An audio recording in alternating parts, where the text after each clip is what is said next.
Royale Dragon Ball Super is now available in PUBG Mobile. In this new gameplay, you can do battle while playing as Dragon Ball characters. Let's get to know them and their skills.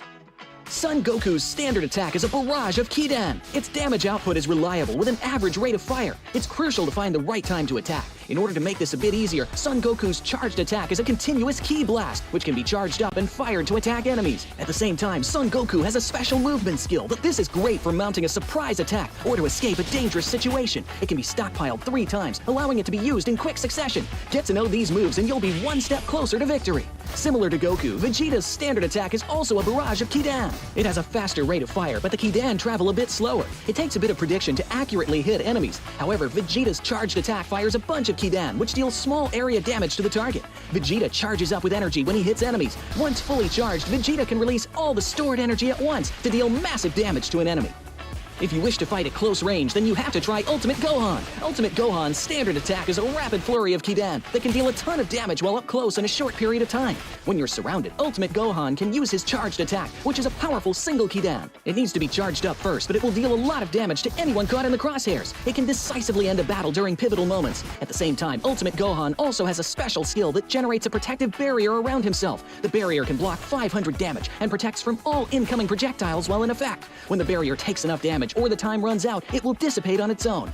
Piccolo's standard attack deals high sustained damage. Its damage even increases the more it hits in a row, which will really test your aim. Furthermore, Piccolo's charged attack can snipe enemies from a distance. He can zoom in for this powerful single-shot attack, leaving enemies with no place to hide. Even if you miss, it's no big deal. Piccolo's special skill is a powerful dash that can be used to close in on enemies, even those in the air.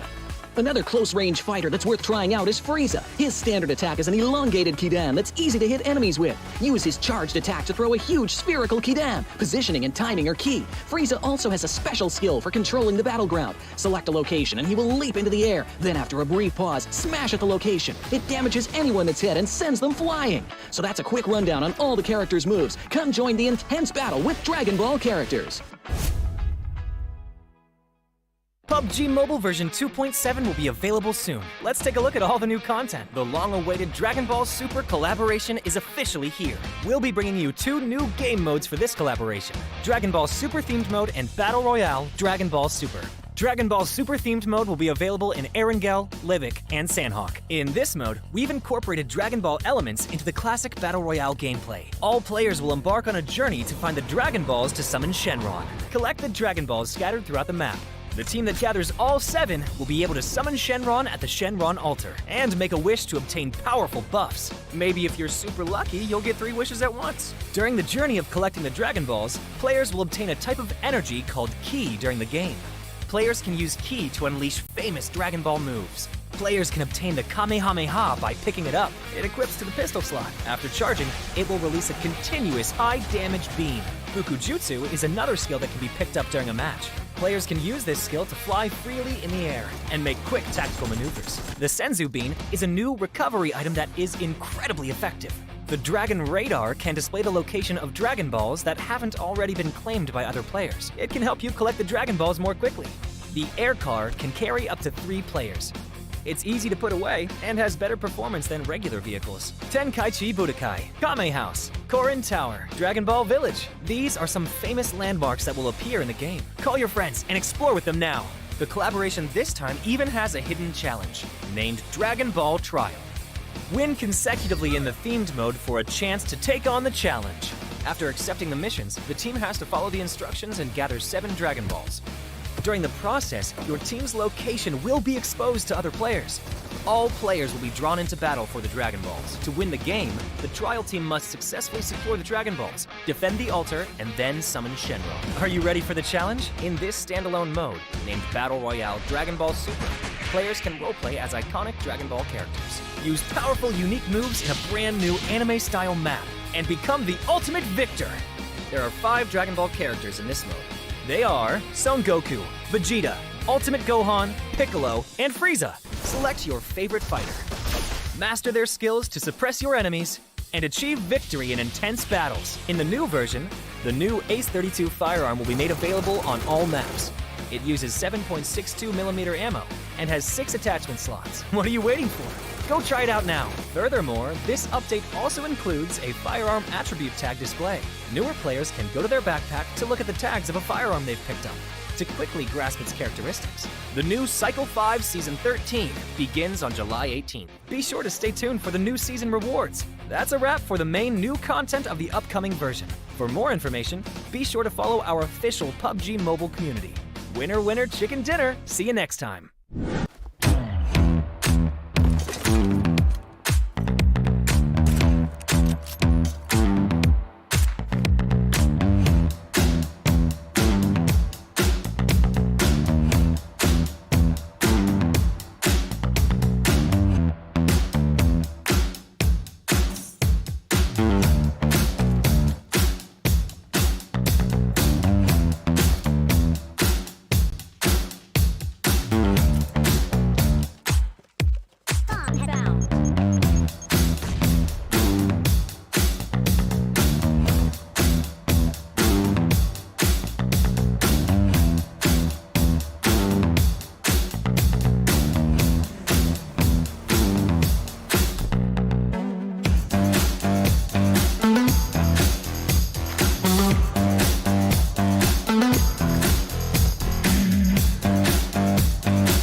have to move quite a lot. They won't need to move out of their comfort spot unless...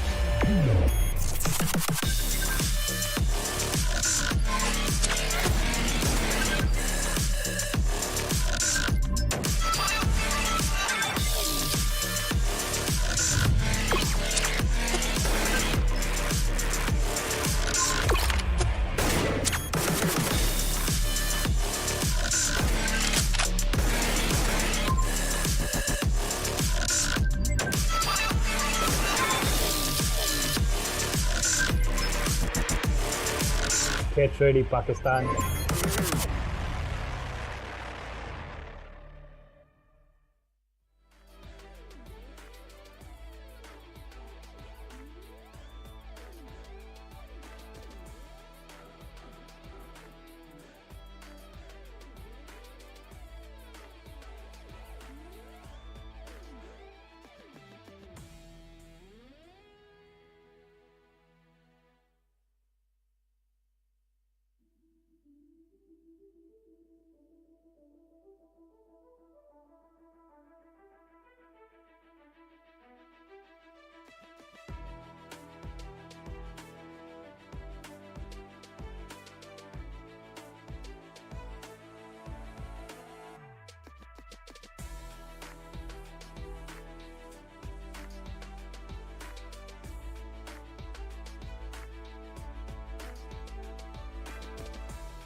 Make it clap.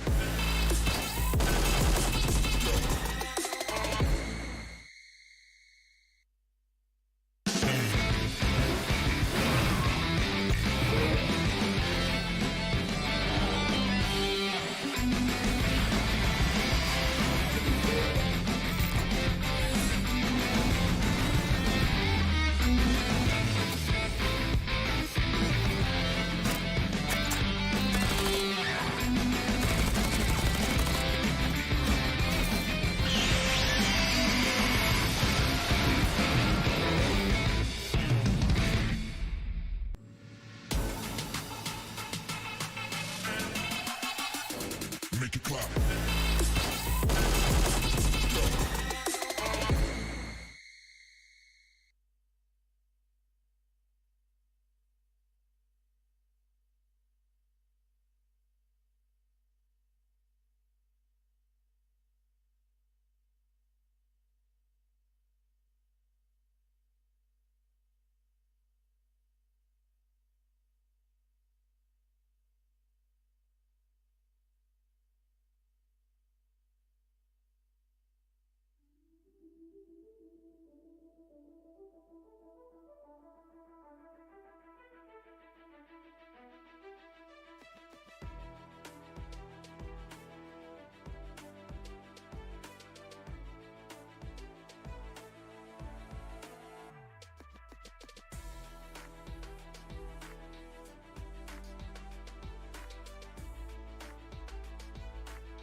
PUBG Mobile version 2.7 will be available soon. Let's take a look at all the new content. The long-awaited Dragon Ball Super collaboration is officially here. We'll be bringing you 2 new game modes for this collaboration: Dragon Ball Super themed mode and Battle Royale Dragon Ball Super.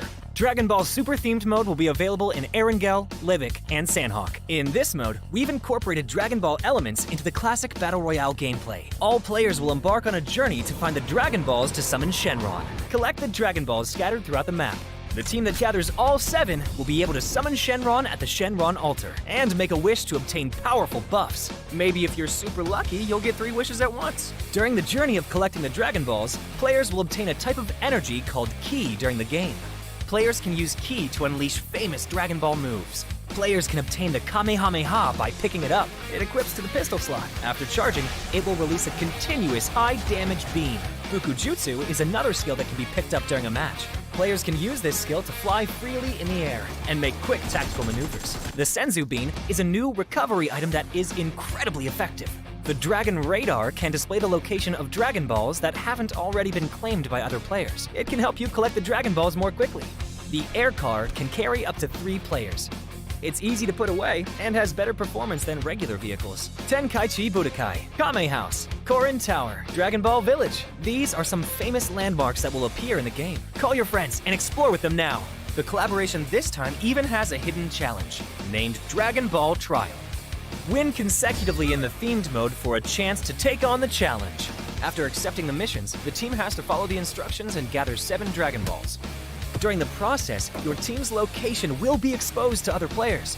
All players will be drawn into battle for the Dragon Balls. To win the game, the trial team must successfully secure the Dragon Balls, defend the altar, and then summon Shenron. Are you ready for the challenge? In this standalone mode, named Battle Royale Dragon Ball Super, players can roleplay as iconic Dragon Ball characters. Use powerful, unique moves in a brand new anime-style map, and become the ultimate victor. There are 5 Dragon Ball characters in this mode. They are Son Goku, Vegeta, Ultimate Gohan, Piccolo, and Frieza. Select your favorite fighter. Master their skills to suppress your enemies and achieve victory in intense battles. In the new version, the new Ace 32 firearm will be made available on all maps. It uses 7.62mm ammo and has 6 attachment slots. What are you waiting for? Go try it out now. Furthermore, this update also includes a firearm attribute tag display. Newer players can go to their backpack to look at the tags of a firearm they've picked up to quickly grasp its characteristics. The new Cycle 5 Season 13 begins on July 18th. Be sure to stay tuned for the new season rewards. That's a wrap for the main new content of the upcoming version. For more information, be sure to follow our official PUBG Mobile community. Winner, winner, chicken dinner. See you next time. Battle Royale Dragon Ball Super is now available in PUBG Mobile. In this new gameplay, you can do battle while playing as Dragon Ball characters. Let's get to know them and their skills. Son Goku's standard attack is a barrage of Kidan. Its damage output is reliable with an average rate of fire. It's crucial to find the right time to attack. In order to make this a bit easier, Son Goku's charged attack is a continuous Ki Blast, which can be charged up and fired to attack enemies. At the same time, Son Goku has a special movement skill, but this is great for mounting a surprise attack or to escape a dangerous situation. It can be stockpiled 3 times, allowing it to be used in quick succession. Get to know these moves and you'll be one step closer to victory. Similar to Goku, Vegeta's standard attack is also a barrage of Kidan. It has a faster rate of fire, but the Kidan travel a bit slower. It takes a bit of prediction to accurately hit enemies. However, Vegeta's charged attack fires a bunch of Kidan, which deals small area damage to the target. Vegeta charges up with energy when he hits enemies. Once fully charged, Vegeta can release all the stored energy at once to deal massive damage to an enemy. If you wish to fight at close range, then you have to try Ultimate Gohan. Ultimate Gohan's standard attack is a rapid flurry of Kidan that can deal a ton of damage while up close in a short period of time. When you're surrounded, Ultimate Gohan can use his charged attack, which is a powerful single Kidan. It needs to be charged up first, but it will deal a lot of damage to anyone caught in the crosshairs. It can decisively end a battle during pivotal moments. At the same time, Ultimate Gohan also has a special skill that generates a protective barrier around himself. The barrier can block 500 damage and protects from all incoming projectiles while in effect. When the barrier takes enough damage or the time runs out, it will dissipate on its own. Piccolo's standard attack deals high sustained damage. Its damage even increases the more it hits in a row, which will really test your aim. Furthermore, Piccolo's charged attack can snipe enemies from a distance. He can zoom in for this powerful single-shot attack, leaving enemies with no place to hide. Even if you miss, it's no big deal. Piccolo's special skill is a powerful dash that can be used to close in on enemies, even those in the air. Another close-range fighter that's worth trying out is Frieza. His standard attack is an elongated Kidan that's easy to hit enemies with. Use his charged attack to throw a huge spherical Kidan. Positioning and timing are key. Frieza also has a special skill for controlling the battleground. Select a location and he will leap into the air. Then after a brief pause, smash at the location. It damages anyone that's hit and sends them flying. So that's a quick rundown on all the characters' moves. Come join the intense battle with Dragon Ball characters.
the utilities, the grenades that are being thrown from the Team Agonic side, it's not going to do any better. But the last grenade is going to make a difference. And with that fire, Aegon has secured yet 4 more eliminations. And amazing winner chicken dinner for themselves, Se7en.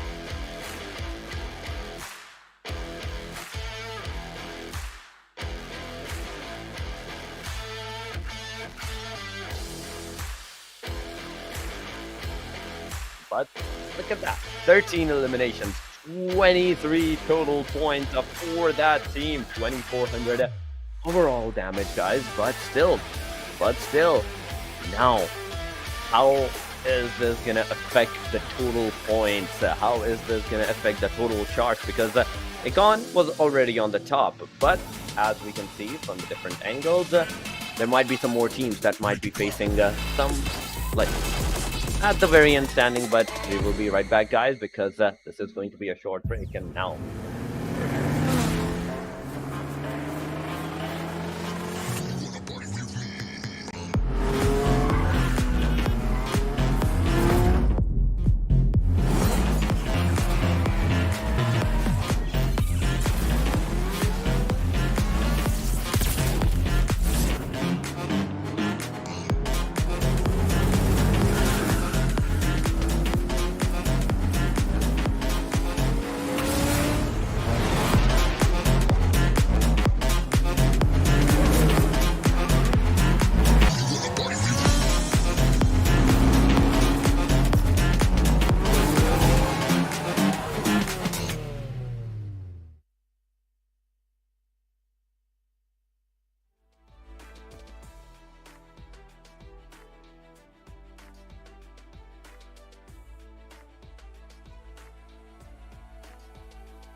once again, guys, welcome back after the second match. But we have our overall standing with Aegonix I8 getting that winner chicken dinner. But the MVP is going to be in the hands of the SRX 3X Miracle. 6 eliminations, 638 damage, 1 assist, 4 knockouts, but 74 heal out of all the fight, out of all the 26 minutes that he has survived in this completely area. He has not even been knocked out a single time.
In this sense, that Aegon can take the first position from them very easily. They have to step up big time. They have to step up a big time at this time, but there's still some teams. There's still some teams that are making their appearances. They are making sure that they do some performances for themselves. But back to the overall match ranking. In fact, the match number 12, the Aegon with that winner chicken dinner. 23 points right off the bat. They have secured it for themselves. SRX 3x with 13 points, out of which 7 are off the eliminations. That means XH2E doing the same deed with 7 eliminations, but a total of 12 points. Oxygen on the hashtag number 4 with 8 points, and on the hashtag number 3 marked the double-digit I'd say point securation for the team, but Oxygen, R3G, Red Death, Se7en Esports, XGeneration, Tough, Magnus AS. These are the teams that did started the fight very well, but they were not able to execute it till the very end. And that was the time. I'd say this is the position that the team still needs to work on. HellRaiser, Team QWERTY, 7th Element, the same thing that they did. They were pushed from the back at some time, so it can be justified at that angle. But Se7en, this was only the second match. There is still one more match, after which we will be going for the TDM matches. But will the teams be able to perform their complete fullest in this or not?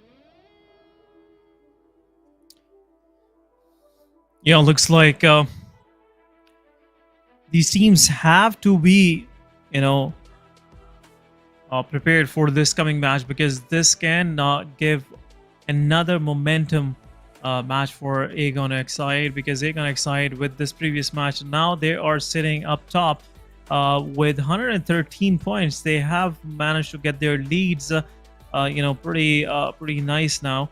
It's a total of almost 28 points in lead, which will be hard for any of these teams to capture, because R3G looking at looking good against 7th Element, but so far 7th Element can catch up to them real quick. Then on the other side, we have Team HellRaisers on the 10th spot. They've been pushed a little bit down. Team Star also creeping up, 54 points to their name. Red Death 53, same situation. But Team QWERTY, one moment up, second moment down once again. Not a good start once in the previous Erangel, I must say. They were taking that fight against HR. HR took 2 of the players down from QWERTY, and rest of the QWERTY got third party. And then again, that momentum that they got in the first match of Sanhok, it's not helping out them any further. But it's not over until it's over, SN, and I think the team should play with that mentality too, because a single match, a single momentum match is all it's going to take for them to make sure that they're back in the action and they're back in the fights. But right now, the match number 3 is what's important, because once again, the teams that will be playing in the Erangel match, some of the teams are going to be the same. One group is going to get into the benches side, and we're going to see the other group taking their place. But SN, in that regard, the teams that have already played the Erangel match, they might have the upper edge against the other teams that have not yet played that Erangel. The other teams will know the positions, the complete compound locations that they can secure against that team, against their, I'd say, opponents at this time. But the third match, C is going to be on the benches, but the A, B, D, and E are the teams, are the groups that will be facing off against each other in the third of the Erangel match. Third match of the day. A good point from your side, Torix, because Group D, they were sitting on the benches, they were looking everything out. They were taking care of the lobby, their strategies, how they were playing, and this will give them a slight edge, but it also takes out Group C of the mix. So might be some of these teams in Group D, they are in a competition against the teams in Group C, so won't be much of a result-making situation for them. But anyhow, D, after the first match, they were sitting out, and now they are once again back into the action. Erangel really gives you that chance to get a good match and set yourself up for more success in the coming matches as well, because once you have the momentum, once you have gained what is much needed, you will have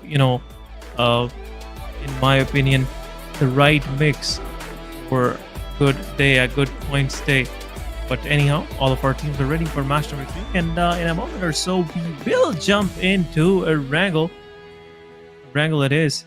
Once again, last match we just couldn't, I would say talk about much, but this time around, we'll make sure that we would like to entertain you in a way which you guys are expecting. But here we go. Plane is in the air, and we are moving straight from Se7en down south. Slightly diagonal plane path it's gonna be, and Team Star, Team Se7en Esports, they will have a quick drop, quick loot, and might be a clash drop in Se7en. Who knows? It's been quite an interesting fight between both of these teams, back and forth. But this time around, let's see if either of these teams will slightly retreat back, hold back their nerves, and play the long game. Both of these teams need some good matches. I'd say SN, the plane line gives each and every single team an equal opportunity right now to whether to go there to eastern angle or the western angle. Every single area, aside from the Milta Power, and the Novopnoi area, are accessible to the teams. The farm, the Milta, the prison, even Lipovka, I'd say, is accessible if the team starts to glide from the really early stages. But where will the teams go? This is the big question, because they have already secured, and I'd say seen the performance of the rest of the teams in the last match, in the last Erangel, so they know how to re-strategize against all of these teams. But right now in this location, we are seeing the circle going a complete northern angle, a complete northwestern angle. Georgiapool, western side city, and the northern side city. All the complete Georgiapool is right now accessible. And even Zarki, we don't usually see Zarki in the circle, but this time, the first circle, Zarki is in the safe. But the teams, it's all dependent on the teams. And you can already see as a majority, almost 60% of the teams are outside right now. Around 60% of our outside the zone, but it will be a good decision coming from R3G, because I guess they have realized Team Star is not going to play in this match. So let's go Se7en. It will be an easy drop for them. And Se7en Esports is also not contesting because they are, not playing in this particular match as well, as Group C is on the benches. But one of the teams from Group E has not joined the match. I don't know why it would happen, but anyhow, that's a different discussion. But the circle is kind of more favored toward northeastern side. Georgiapool it is, I feel like, because most of these kind of circles end up maybe South George or outside South Georgiapool. Close to that. I believe, what do you call that compound? Sorry, I just forgot the word. I just lost the train of my thoughts. But anyhow, squad house, my bad. And right in between squad house and the container area on the southern side. And it can possibly end on the Mount Everest, on the footstool of Mount Everest. So both of the possibilities are there. But anyhow, it's kind of more, giving us a hint which way it's going to go. But anyhow, a slow start to the match. Right now, a slow start, and already one team has not joined in. That means already some of the teams have the advantage against them, that if they want to secure more points against that team, this is the perfect opportunity. This is the perfect, I'd say, opportunity for them, that they can utilize this for either their position points or the eliminations. And I'd say they should prefer on the eliminations, because as you're going to get 10 points in the Win-A-Minute Chicken Dinner, you can already get 8. Super close to that if you take the fight against 2 teams and win that out. But at the end of the day, it's a high risk, high reward. You can also be on the receiving ends. Early stages, we're not seeing any kinds of fight. Whether the circle did win a western angle, a northwestern angle, the teams did dissipate that, and still landed on the safe side. They did not want any unnecessary attention, unnecessary fights at the early stages, and that is why we're seeing a calm, smooth Erangel, a complete, calm, smooth, soothing loot acquisition process, SN. But as soon as the circle is gonna start, as soon as the circle is gonna hit the islands, the teams will be forced out in their vehicles to get inside of that circle. And in the eastern angle, in the eastern inside of that circle areas, there are already teams that might be handling, holding out the positions against all of the teams that might try to like overtake them at that time. But 1-for-1, Bablu, they are the ones that are taking the early stages fight against the team Magnus right now. But there we go, finisher with that amazing Uzi spray. Bablu JD has been taken down. Janaza in the back angle, finisher has spotted the guy, and he's going to make sure that Uzi is going to stick on the player as well. Trying his level best with the Uzi, but only could shot out the cars. Janaza got into his buggy, and now he's going to try to go back. But look at that, a very well move to not let the player out of his vicinity. He punctured the back tire, but it came back, biting him, because Janaza not only got out of the car, but has also knocked out finisher at this point. Yeah, finisher is knocked out. JD is knocked out. It's a 3 versus 3 between both of the team, and looks like, in my opinion, it's gonna end up bad for team 141X Bablu, because Bablu don't have a hard cover. Faster can go for the revive, but still, it's a risky move. A smoke's been deployed by the Faster on the closed area, and it looks like it will be a quick maneuver on the vehicle. But anyhow, still, no chance. JD knocked out. Finisher will get revived, but Se7en not going to give any chances to Janaza to actually step out from the back of that hay bale, and it will be a surrounded situation, 1-for-1. Where's the rest of the squad? 2 of the players are here in the frame, and rest of them are nowhere close by. So it looks like Team Bablu might lose another player. Janaza is the one who will get possibly knocked out, but a lot of damage being dealt from the side of Fenny. Faster will get revived. Se7en is there. We'll take care of that situation, but here we go. Finisher will take care of this, and it will be a 2 versus 3 once again. Janaza will get confirmed. 2 of the players of Team Bablu, they somewhat showed up a little late, but alas, nothing left for them. Nothing much left for these 2 players, so they have to just stay outside of this and watch it from a distance. But anyhow, circle. Watching from a distance. Watching from that is a beautiful thing that you said, SN. Watching from a distance, but it will boil their blood. This thing will boil their blood, and they will try. They will try to make sure that they at least bite a little bit back. They might try to initiate some more knocks, but look at that, those heat markers. Team Magnus, after getting those 2 eliminations, they're not stopping. And the players that did come close by into the vicinity, they're the ones facing the casualties once again. But Aegon XI8, they are coming from the military base side bridge. Team FS, a close line in their vicinity. Team Magnus, Team 141X Bablu.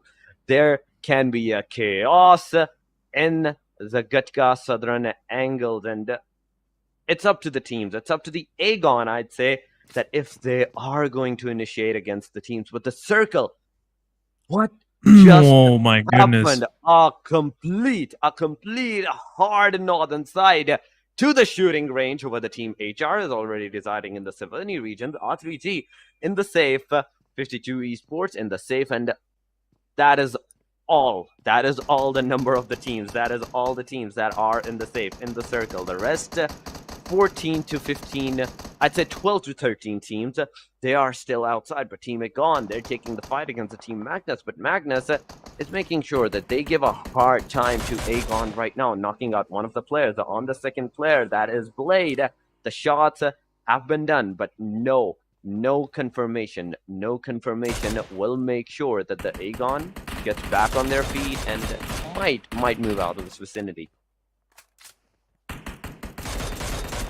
Yep, Will might go out, but the Aegon excited. Second knock on their player, and Magnus Se7en will make things a little more difficult for the side of Aegon Exide. IQ is trying his best. He will definitely revive Blade, but what's happening? Follow have to join in as well if they want to save Aegon Exide. But Magnus Esports, they are pushing straight forward on the players of Aegon Exide. IQ will just cancel out the decision of going for the revive. But Aegon, they have lost two of their players. Follow in the open, punishing the players of Magnus Esports. Faster, low on HP. It could be another spray, but Magnus Esports being punished bad. Aegon Exide taking their revenge, taking two pieces of There we Magnus go. Esports. But IQ, he is also under the fire. In the kill feed, Divine take cares of hashtag Aeon, and 7th Element confirms their first elimination. But Aegon Exide and Team Magnus Esports, their back and forth didn't went well for both of these teams. Both of these teams losing two of their players. Magnus have a good start, 5 eliminations to their name. Still, they have to do slightly more for themselves. You know, if they can confirm 3 more eliminations, it will be a good match, a better than average match for them. But anyhow, they are not left in a position where they can go for a full-fledged fight against any of these squads, because most of them are 4-man standing. But here we go, Team H2E versus Team 52 Esports is happening in the close area of shooting range, where 52 Esports Hassan gets knocked out. JD will confirm, but right away, a moment where he felt greedy to go ahead and confirm the elimination, he gets traded out, and there's another knock. But 52 Esports, they have joined the fray. H2E, JD will get confirmed, I believe so, but Maxi also get knocked out. It is not looking nice for Team H2E. Two of the players are out, but Rayman joining in from the back will definitely go for the fight, but will knocked out. Team Ameen's X H2E down to their last man standing. The guy is in the distance and will not be able to participate, and this will be kind of a slight end, I must say, for Team H2E. Not a good start, but what's happening? Team QWERTY, they are pushing forward. Team RD, one of their players knocked out. Voltrix with the utility, want to take care of Pinkman. There you go, Pinkman on his knees. Team QWERTY, two of the players from RD are knocked out. This could be a possible push, but QWERTY Khan, he is knocked out, which is kind of holding off the players of Team QWERTY. But Styler, he is pushing forward. Styler will not allow any time to the players of RD. 3 of the players of RD are down. Pegasus last man standing, and there you go. It's a clean sweep for the side of QWERTY with 4 eliminations to their name. RD got eliminated with just utilities and Molotovs, and Team QWERTY will reset themselves, and it's a good fight taken. Good contribution from the side of Styler, Voltrix, and Reviews. But anyhow, it was a good fight overall. It was a good fight overall, and as the utilities on their finest against the team, they're already from the side of Team QWERTY. It was an amazing start, and at the same time, a great execution. But airdrop looted by Senior R3G. Once again, we are not seeing them into the kill feed, but we are seeing them doing some utility hunting. But Rex with the DBS right on the face of 52 Hassan.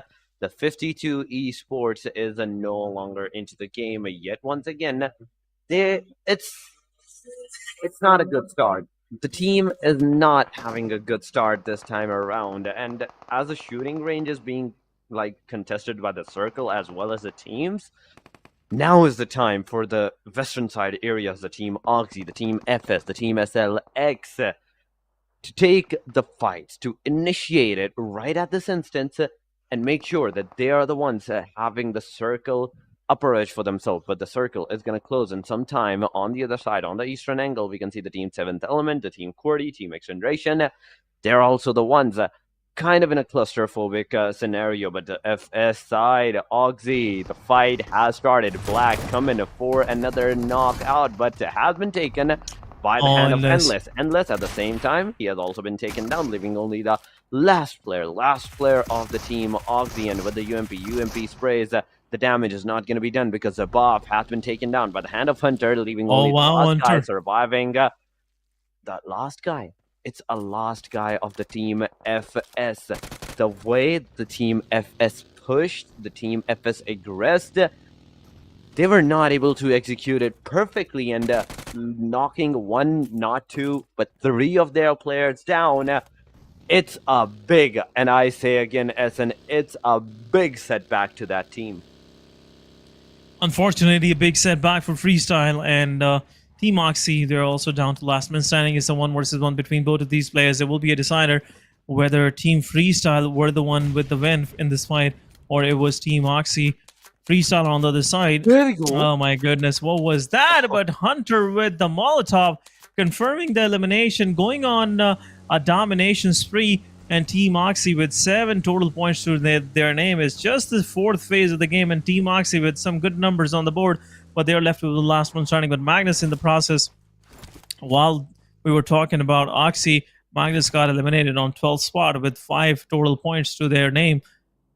I would say slightly close to average, but not an average performance from their side. They could have done better because the kind of start they got in this match, it's a rare start for most of these teams. So should have capitalized upon that, but Team A got excited. 2 of their players are surviving. What's just happening? There's a flash for Fallock, but still no damage being done. There's still 11 teams that are surviving. This is a stage 4. It's a big number, but 7th Element, T24 OP.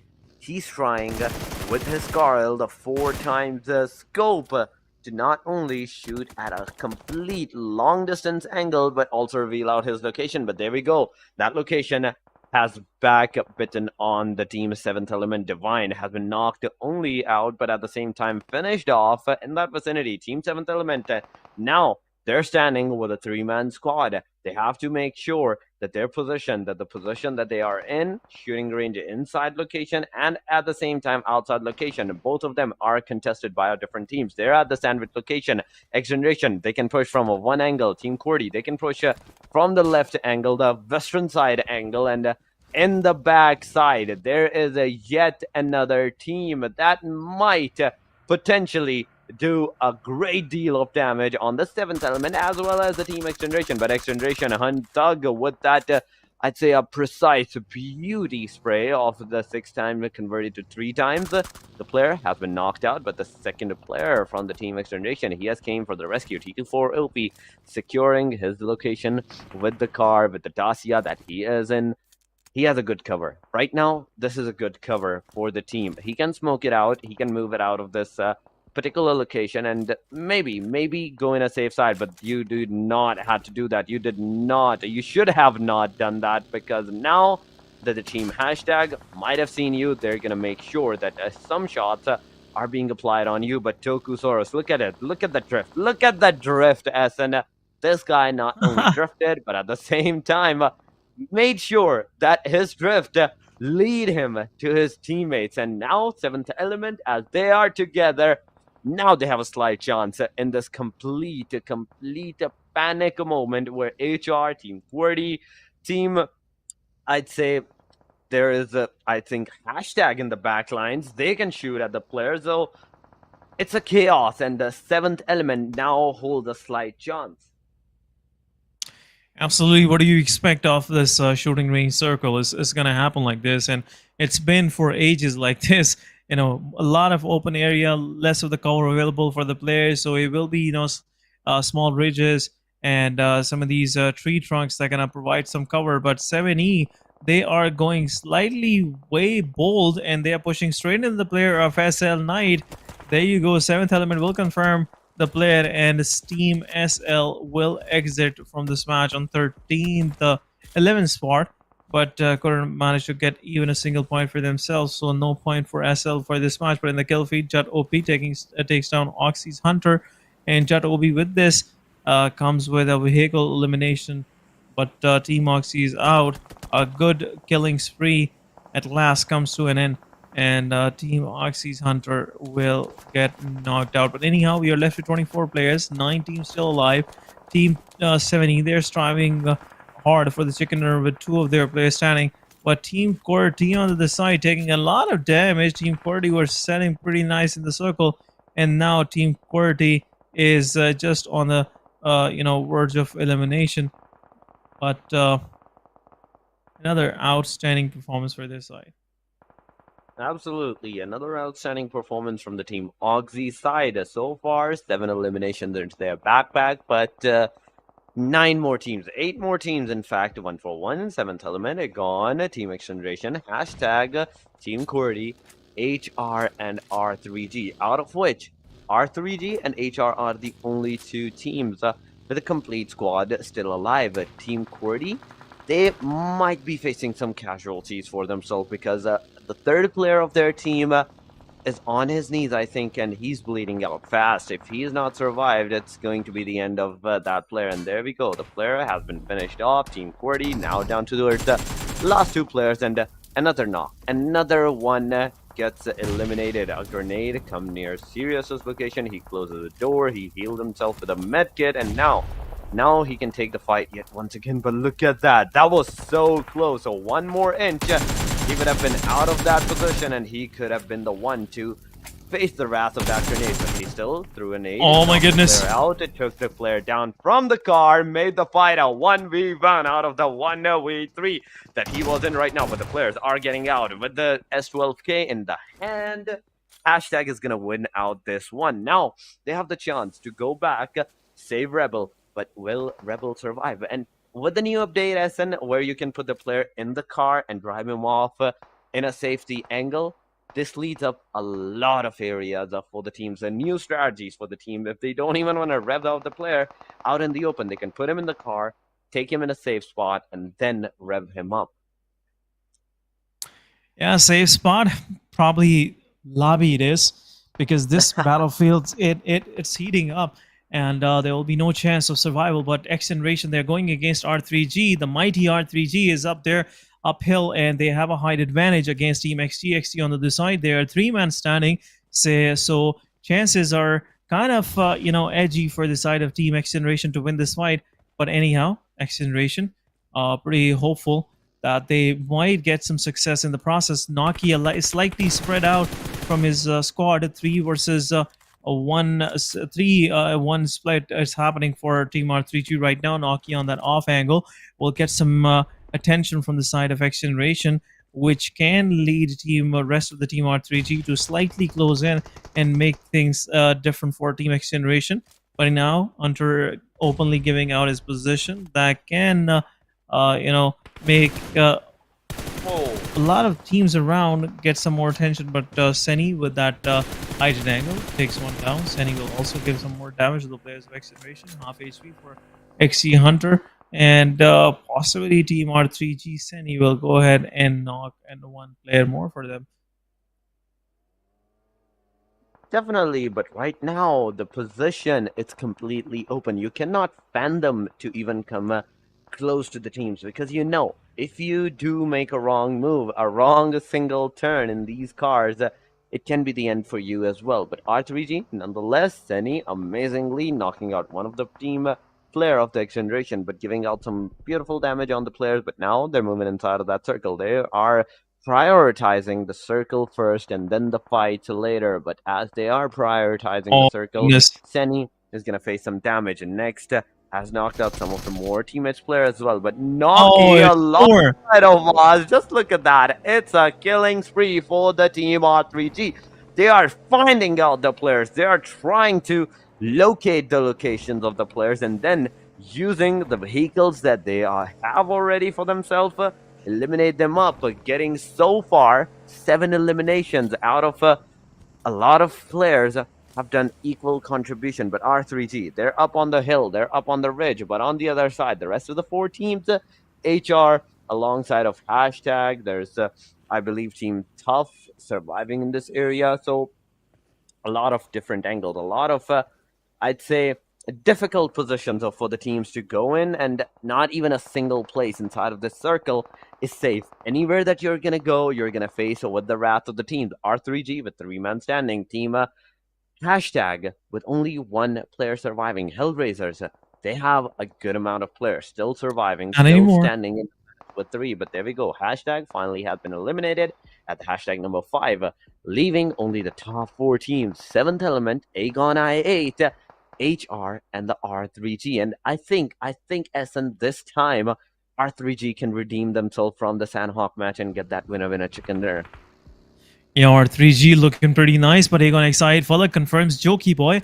HR down to 3-man standing. They revived their player next, and now on the northern side of the circle, they have slight control of their surrounding, but HR and R3G, it's the fight for the chicken dinner. Either of these teams will eventually get the chicken dinner, but look at these pixelated sprays coming from the side of Tears. This is giving a hard time to the players of R3G to peek from that angle, but Se7en and Team Aegon Exide, they are just waiting for both of these teams with the man advantage to go against each other, take the fight, and make things easy for them to actually capitalize on what left after these two teams going against each other. But Se7en right in the dead center, they have nothing to worry at this moment. Team HR, they have to move into the circle as well, and the only place where they can commit themselves is across this path right in the center, and they can kind of go slightly under the ridge, on the I believe on the eastern side. I'm sorry, on the western side of the circle, as they're moving from the north side. But Team Aegon Exide, they have a pretty nice shack for themselves. So the best bet Team HR can play right now is either push on the players of Aegon Exide and engage in a fight of 2 versus 3, or go straight into the circle, which they are trying to do right now.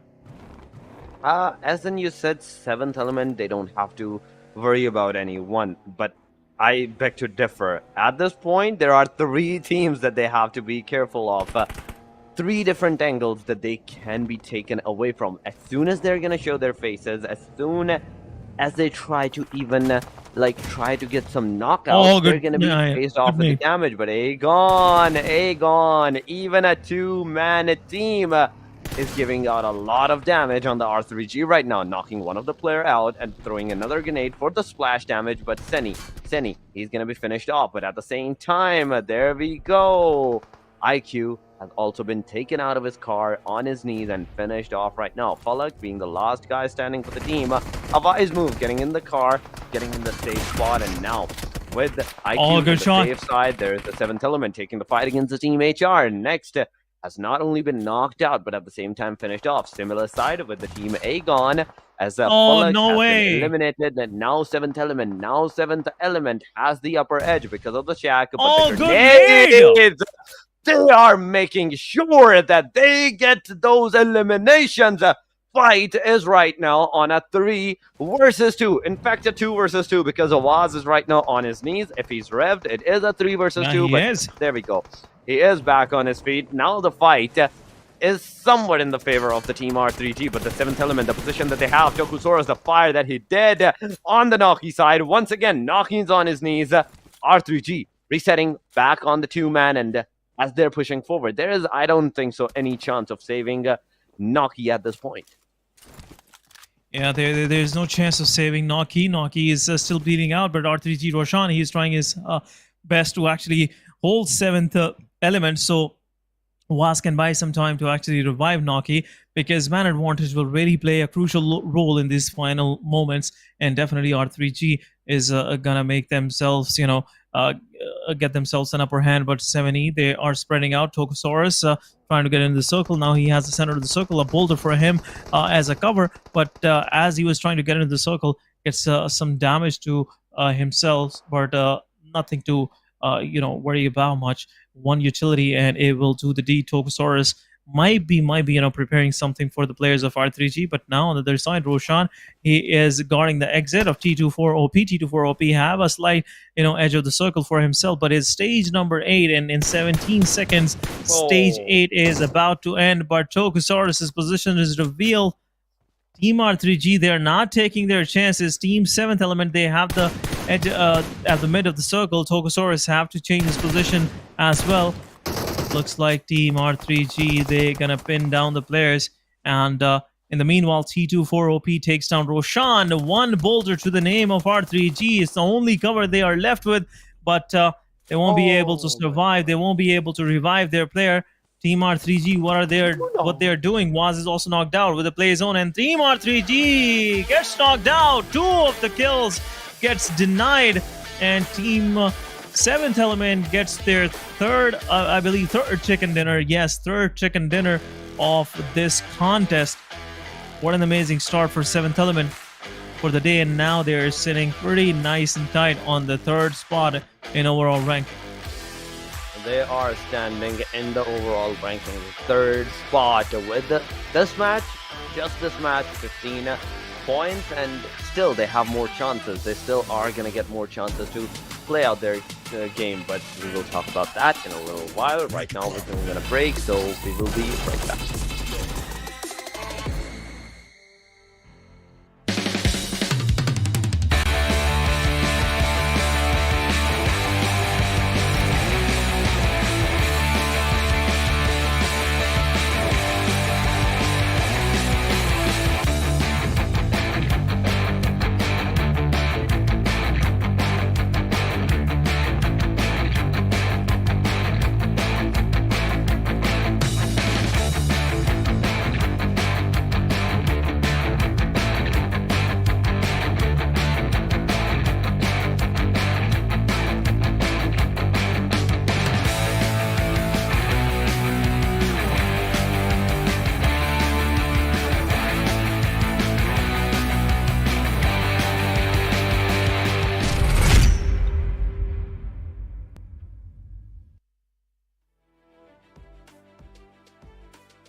Welcome back, guys, once again to the PMPL PK 2023 Fall Edition. Once again, this is Dorix, just with the voice, and joining with me is going to be Se7en. So, Se7en, this time around, I'm going to welcome you and welcome back to the show after the 3 matches. How are you feeling with the performance of the 7th Element? Yeah, 7th Element, they got this chicken dinner being served straight to them. Team R3G couldn't spread out on time, and it really helps Se7en to keep that pressure going. And under their pressure, Team R3G eventually, had to melt. And that's been the story for the match. But Team R3G, they kept themselves busy, and in this very day, it's the 2nd time around I'm seeing R3G Naki up as an MVP. 6 eliminations to the guy's name, 276 healing, 922 damage, 3 knockouts, 2 assists, and 27 minutes of the survival. But it would have been a heck of a performance if R3G would have confirmed the eliminations and the chicken dinners as well. R3G, they stacked up good numbers for themselves in elimination points, but eventually, just missing out from chicken dinner from this far, where you had the man advantage but still lost the final fight. Not a good way to look at it. But anyhow, let's have a quick look at top layers, where H2E means Rex is up there. Some cool developments happening. 4 eliminations to the player's name, 629 damage. Then moving forward, we have T24 OP with 450 damage. Then IQ, obviously, if he's been surviving till the 4th or 5th phase of the game, definitely he will appear in the top layers. But Hunter, the new rising star from Team Oxygen, Team Oxy, 3 eliminations, and pretty much clutching out the whole squad of Freestyle and saving the day for Oxy, but couldn't survive for that long. But let's have a quick look. We have Team R3G with the runner-up, but they are first on this match overall in points, 17 total points. 7th Element with 15 points to their name, and a chicken dinner. Aegon with 8 total points, 4 in placement, 4 in elimination. Team Oxygen with 7 points. All of them are elimination points. Hashtag with 4, HellRaisers with 7, and Team QWERTY, Team Magnus 6 and 5 each respectively. But situation is getting worse and worse on the 2nd page, because that's where you never want to be. One team, 7th Esports, couldn't join on time, so we were left with only 15 teams, where Red Death, Team Skyline couldn't even open their accounts, couldn't even get a single kill, 0 point to their name. Team Pablo, 52 Esports, Freestyle, and XGeneration, kind of very similar performances, single digit performances, and things are not even different for Amin's H2E. So kind of a pretty similar situation overall going for these teams, Dorix. I agree, but I'm more gonna talk about the team RD. Remember the day to SN, the team RD was the top of their performance. They were doing an amazing, I'd say, performance. But what happened to them today? They are not doing well in the third match. They did not even get a single point in their backpack. But right now, the TDM brackets, once again, guys, ladies and gentlemen, this time around, we will be seeing some intense matches. The players might be joining right now, and we will jump in towards the players, towards the teams, as they're going to be taking the fight. This time around, Skyline XTG versus the team Red that we're going to see. But there we go. Match starting in 3, 2, 1. And who will win this out? Essen, I'm going to ask you, in the TDM, which team do you think has a better chance? It's a tricky question because actually I have a few good friends playing in SLX TG. So not gonna lie, but looks like Team Red Death, they are on the move, starting off pretty strong. 2 eliminations to their name, is a scoreline of 2-0, and feels like Team SL might lose 1 more kills to their name. Another one down. Supporter gets confirmed. Team RD losing first to their players, but it's a 1-4. Still a 3-person lead, and now it's slowly and steadily building up, and now it's 7-1 for Team Red Death. Red Death is not even letting the players get out of their compounds there.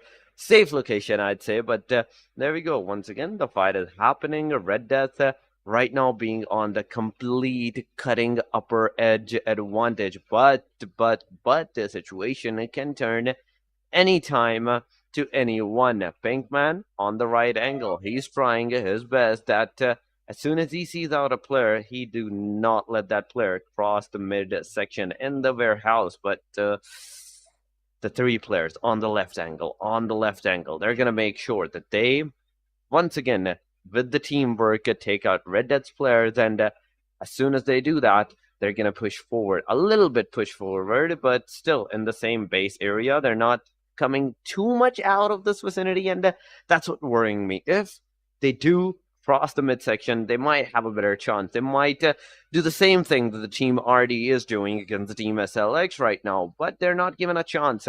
They are not provided with a single chance. A single guy, a single player from the team RD is at least taking the 2 players out before he gets finished, before he gets taken down by the team SLX. And the fight situation right now is 11-18 in the favor of the team Red Death.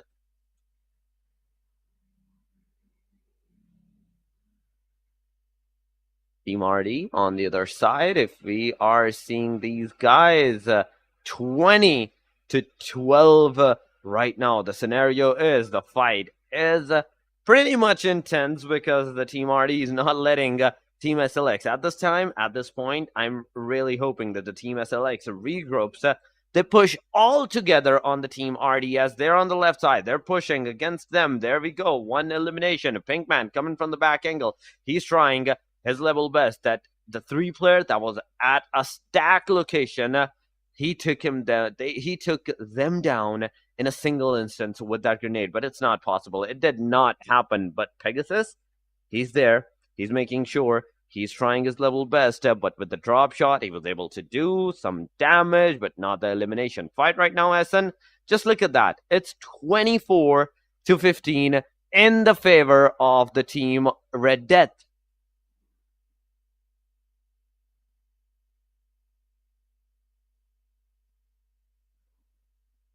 But Team RD, will they be able to do that? Will they do anything? They might. Will SLX, in fact, do something? Because right now at this time, as the team RD is progressing, their win is imminent. There is no stopping them. 18-26. It's a big lead right now for the team Red Death. It's a big lead. But no. RD now giving out some bullets to their own players. Just look at that. Pinkman once again with the 40 bullets attached, 20 in the backpack. He's taking the fight. He gets taken down. His bullets are finally back on the reset. But Shapater could not eliminate the guy before his player could be eliminated, and Team SLX on a bigger receiving edge. SN, just look at that. It's already 32-25 in the favor of the team Red Death. It's not going to be late. It's not going to be far that the team RD is going to have that upper edge. It's going to have that winner victory for the TDM match and wins out that 700 sweet dollars for themselves. But there comes another flash grenade this time to lure out the player of the team Red Dead. He did win into the back, and Zigsaw could not do anything. Zigsaw could not shoot at the player. Pegasus on the other side. He's cooking up a grenade at the Zigsaw's angle. Zigsaw a little bit choked at that angle, and now this guy is moving forward. El Kukuoe from the team RD. He's pushing forward. He's trying to get some eliminations, but no, Knight is going to do 2 eliminations back to back. He gets the player taken down, and Chapater, as he's trying to get elimination on the Pegasus, shuts him off and makes the fight 31-36. Now it's getting close. Now it's getting dicey. 37-31. RD almost has won this match out, almost has won this complete TDM for themselves, but anything is possible. If the team Skyline do not push forward, hold out their position, they might come close, but now it's just a 1 elimination, and Shahid, he gets the final nail in the coffin, wins out the fight, and wins out those sweet $700. But team Red Death, in fact, this $700, the $1,000, it's on the end. It's on the final. It's not right now. He just has moved out a next stage. He has moved to the round 2. But SN, we will see our last 2 matches in a little while. And where will those matches go? Which team will be coming on top are the main questions. And I want to ask you those questions as well. Who do you think will be on the top right now? Who will be on the top angle and have the upper edge against the teams?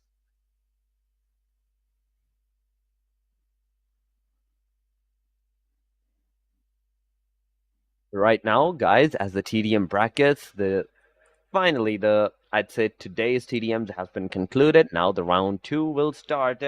Maybe starting from tomorrow, Agonix I8, they will be the first one to face off. But now, the main fight, main arena, once again, we are going back in some times. And the toasty Miramar Barren Lands, we will be seeing those right now. With Miramar, it's about the teams.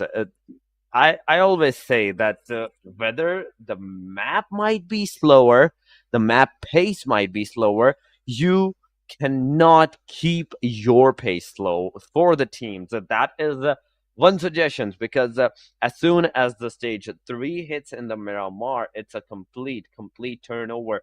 I'd say the slow paces gets into the high, fast paces, and so on and so on. But SN, it's about time. It's about time that these matches will come to an end. This time around, A, C, D, and E are going to play in the second last match of the day 3, which will be the match number 14. Match number 14, we will see the group B being on the benches, and at the very end, A will be on the benches, as B, C, D, and E are going to be those guys that will come out, that will take the fight for themselves. But we have to see, how will the teams do it? Which team will be doing a good performance in the Miramar match? This is the main question right now.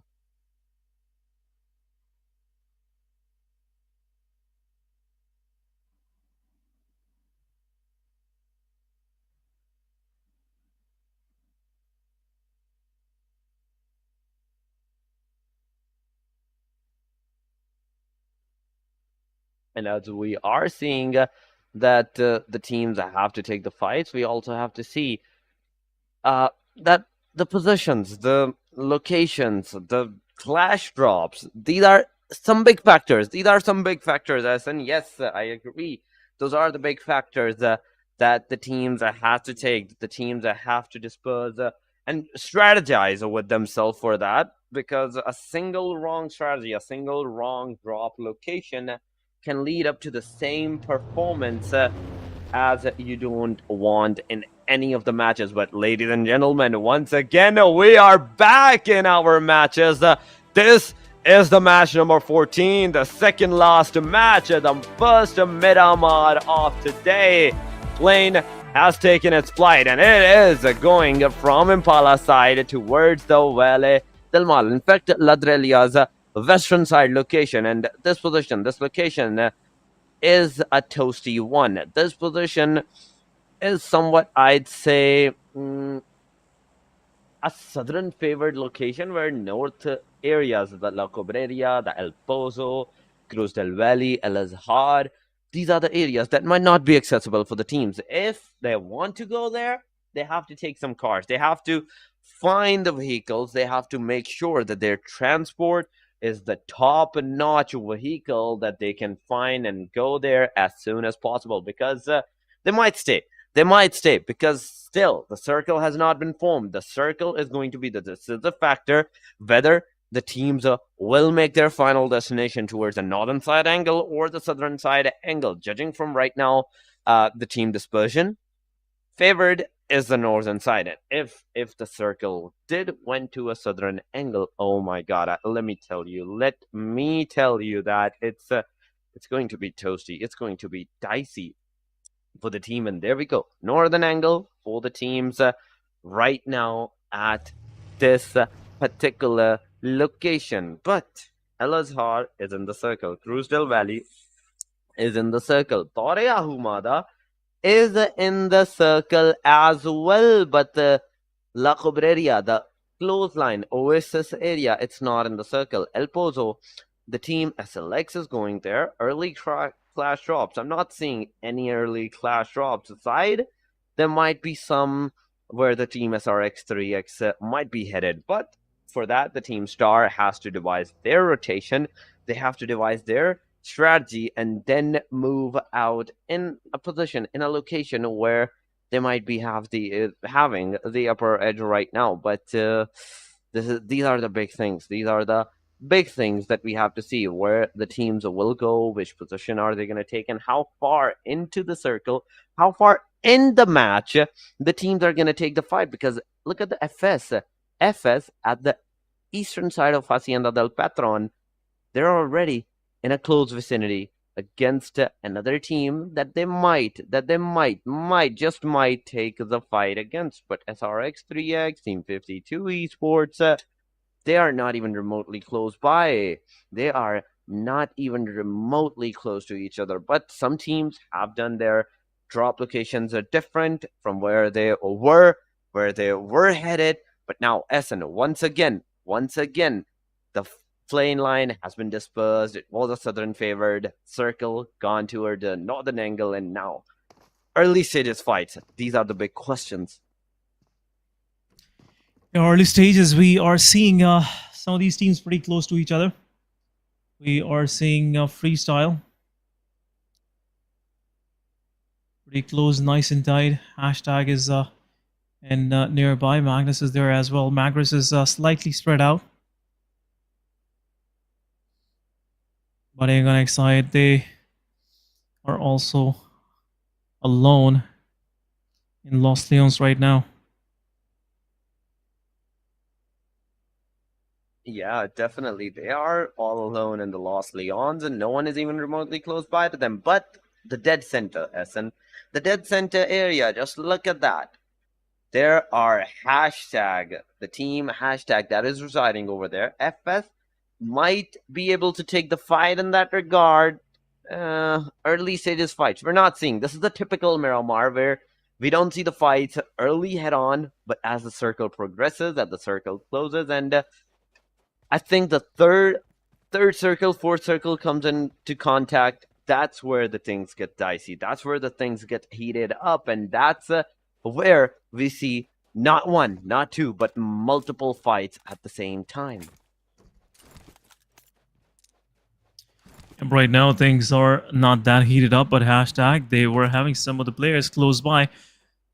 Well, nothing much to the hashtag name so far. Hashtag, they've been struggling hard. They've been struggling pretty bad. But now Team AS, they're in the surrounding flanky right now. Just trying to take some TPP information on the players of AS.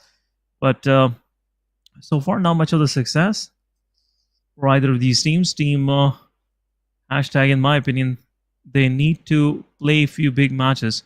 Otherwise, hashtag won't have any chances to actually even qualifying for the finals. Because top 16, it is the goal for all of these teams to be. And also, the bonus point slide in the initial pre-match show, we also, discussed about. You're going to have some of the early on, head start if you will perform better in the league stages. So hashtag should have that in the back of their minds as well. But at this moment, it's pretty spread out. And this is not a good picture, because if either of the players from hashtag gets eliminated early on, it will be a same story on repeat. It will be a same story once again on the repeat, but the team hashtag, will they do the same story? Will they do it on repeat? This is the bigger question for the team hashtag, a complete squad. So far, they're all like together to split cell, going barefoot. They don't have the vehicle, then that is a big setback in the Miramar match, where if you don't find the cars, getting just inside the circle is already hectic for you, for your team, and you don't want that. No matter what, you should always drop at a location where there is a safe side location for you. But on the other side, the team AS clothesline to the team FS. Not that close that they might get into the fight, but yes, somewhat close that they might be able to see out each other's rotations, their locations, their, I'd say, compound to compound loot. But Team AS, they're not going to loot. They're here for the aggression. They're here for the eliminations, and that's what they're trying. That's what they're trying to get right now. But 52 Esports at the graveyard, they're almost surrounded by the team FS, whereas there's only 2 players in this vicinity. There's only 2 players. 1 player coming from the back. There might be a possibility that FS might be the one to facing some issues, might be the one to facing some casualties at this location, but Salman getting a huge load of damage. But there we go. Once again, the fight. It took 3 people, 3 players aggression to knock out 1 player of the team FS. 52 Esports. Is it really their day today? Because usually we see them all gun blazing throughout the matches, but today the pressure is immense on these players, and I'd say it's a good strategy that they took 3 different locations, 3 different angles to push on a single player. They did not want it to be, I'd say, that overconfident that they can take the 1v1 fight in which they might just lose out one of their player, and he might have also been eliminated. Yeah, he might, because this way Freestyle will lose their players' advantage early on. But 52 Esports, they want to scavenge everything possible in their surrounding, and Freestyle will possibly get into fight eventually against 52 Esports. But 52 Esports, they're not staying at one place. But in the kill feed, Team QWERTY's Khan knocks the Khan off from the AS, and Team QWERTY can possibly confirm 1 elimination early on. But Team QWERTY right now realizing this is not the right spot. They're not gonna be able to make any angles on the knock player, so there will be no confirmation. But so far, looks like Team AS, they will have some hard time reviving their players, because Team QWERTY, they're slowly and steadily closing in, and it will be a possible confirmation on the side of AS. It might be a possible confirmation on the side of Team AS, but still, Team QWERTY, as they're slowly and steadily progressing forward. Remember, AS was at the angle where they were the one looking at the team FS's position, but now they're the ones that are being observed. They are the ones that are getting shots on themselves. 1 player knocked out not only, but also finished up. The first blood has been drawn by QWERTY for their team. The location that the team QWERTY right now is moving forward to is also the position of the team star. Hashtag, if we are talking about this team, so far, in total, 16 teams have joined, and second stage has already been formed, and no casualties of the complete squad fights. I'd say we have not even witnessed that even remotely close by that we can say this might be a squad fight. Whether it's a complete 1v1 that the teams take, or whether it's a complete 1v4 in the fight where the 4-player team takes out the singular person. Yeah, that's been the situation. But anyhow, slight adjustments happening from the side of observer. It happens, you know. But anyhow, Team HR with a good rotation. They are now in the circle. Circle have slightly shifted toward the eastern side, close to LSR. You know, more of the southern side of LSR. But Minaj and Rod is still in the circle. Team Freestyle, they are trying to help their player to actually fix this issue where one of the player have their vehicle get stuck right in between. I haven't seen this kind of situation before, but you know, funny things happens. It is life. But on the other side, Team A got excited, 1-4-1, Team Tough, Team SRX3X. All of these teams have to enter in the circle from the south side, but HR with good rotation from the east side, now they are in the center of the circle where they might have to go against XGeneration or Magnus Esports into a fight because they are on good compounds, and most of these teams in the surrounding will be looking for that premium real estate, and HR will have a hard time defending that position for themselves. But anyhow, it's the story for the later stages. Mass migration happening from the southern side. When the kill feed, Aegon XI takes down one of the players from SRX. Team Tough realizing there's been a fight going on ahead of them. They somewhat just changed their path of rotation, but Team SRX 3X, they want to fight back. Zen repositioning himself. Blade with the utility. Just want to, you know, push back the players of 3X, but still there's an angle where Zen might be able to knock down Blade, and Team Aegon Excite will get another knock for themselves. But third party it is. Zen gets knocked out. Team SRX 3X down to 3-man standing. Team Aegon Excite taking fight from far apart from each other and still getting some success. This could be a possible confirmation, but Uzum with one more knock, and Team SRX 3X in deep trouble right now, Torix. It is. They are in a deep trouble right now. It's RX3X. They came for the fight, but look at that. The player, as soon as he gets revved up, Uzum, the shots hit him once again right on the head. He gets right back to where he started from, back on his knees once again for the revival. The revival is happening behind the tree, but Uzum, can he finish up his knockout that he just did? But there comes the spray. There comes a complete spray. No damage whatsoever has been tagged on the players. Aegon Excite now getting in their UAZ. They are going to move forward in the circle. The circle has already started in 1 minute and 30 seconds. Circle will close. Circle will form a new shift, a new radius where the teams might be already fighting. And if the team Aegon XI8 came in uninvited, they might face the wrath of all the other teams that already are fighting. But on the SLX3X, SLX TG, in fact, my bad on that, Knight is in the Mirado alongside of his player, which is going to be Thunderclap and Thunderclap. I'm more curious about this guy's particular, I'd say, fights, this guy's aggression, because I have seen this guy fight in during the grind that he tries his level best. He finds those crucial angles that the other players can't even comprehend. But there we go. Knight has spotted out hashtag Hayan. The spray has been done, but no knockouts. The player barely survived with an inch of the HP. But Knight, can he heal himself in time? He's going to use the bandages. The players from the team hashtag, which is Jut OP, is still in the compound. He's trying. He's making sure that he do not give out any kind of sound towards the player. But there comes another elimination on the player. SLX getting a first elimination, but backside, it's crucial.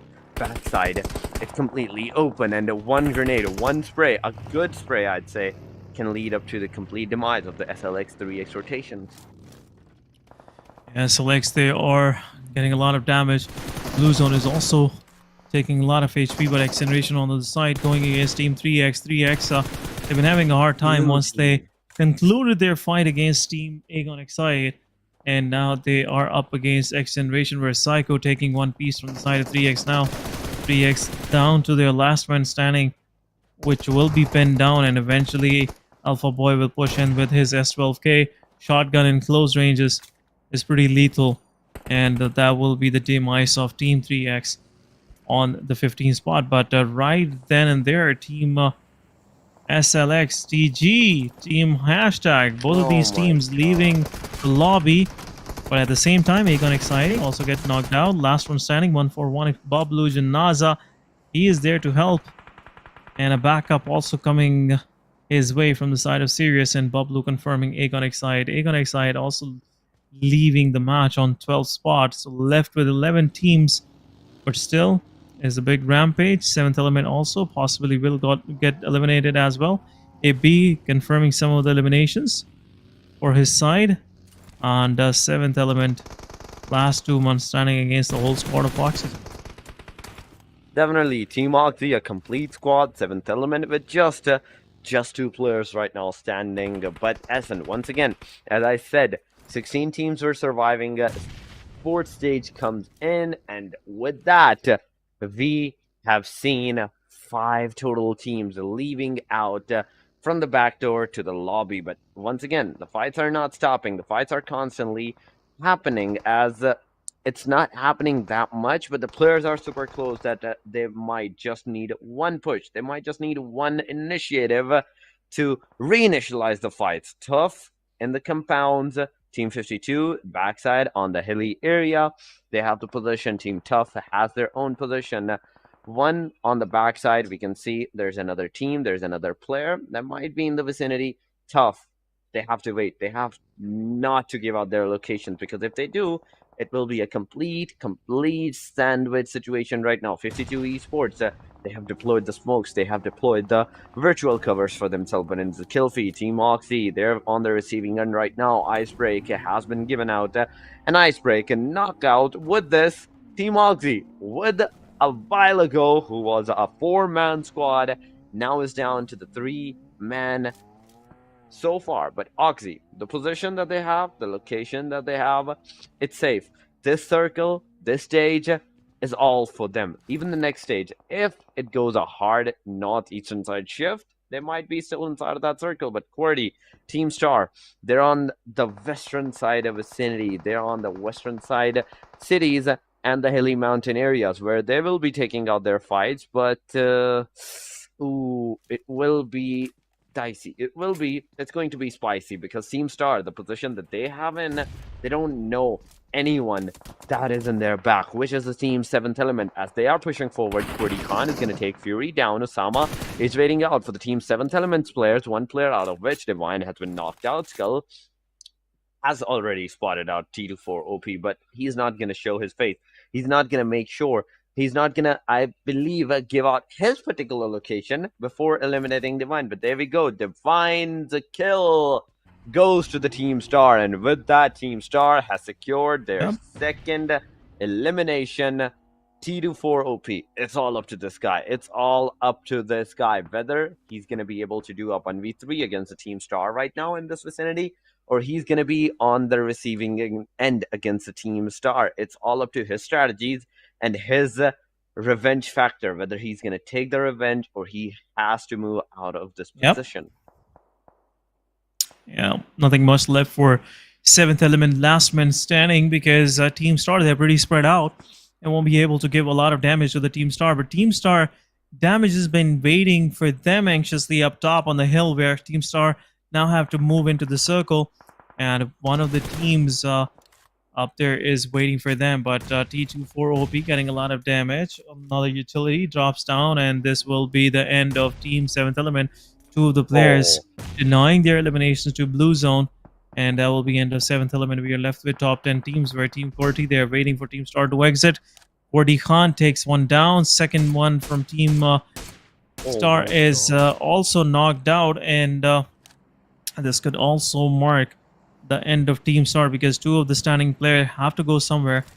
but Team QWERTY not gonna allow them any space whatsoever. But in the kill feed, second from Team Star also get finished. Team HR going against Team 141X Bublu, where Team 141X Bublu totally dominating the players of HR.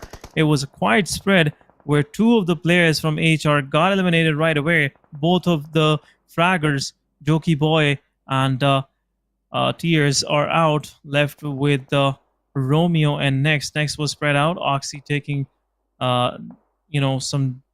of the pieces from HR as well.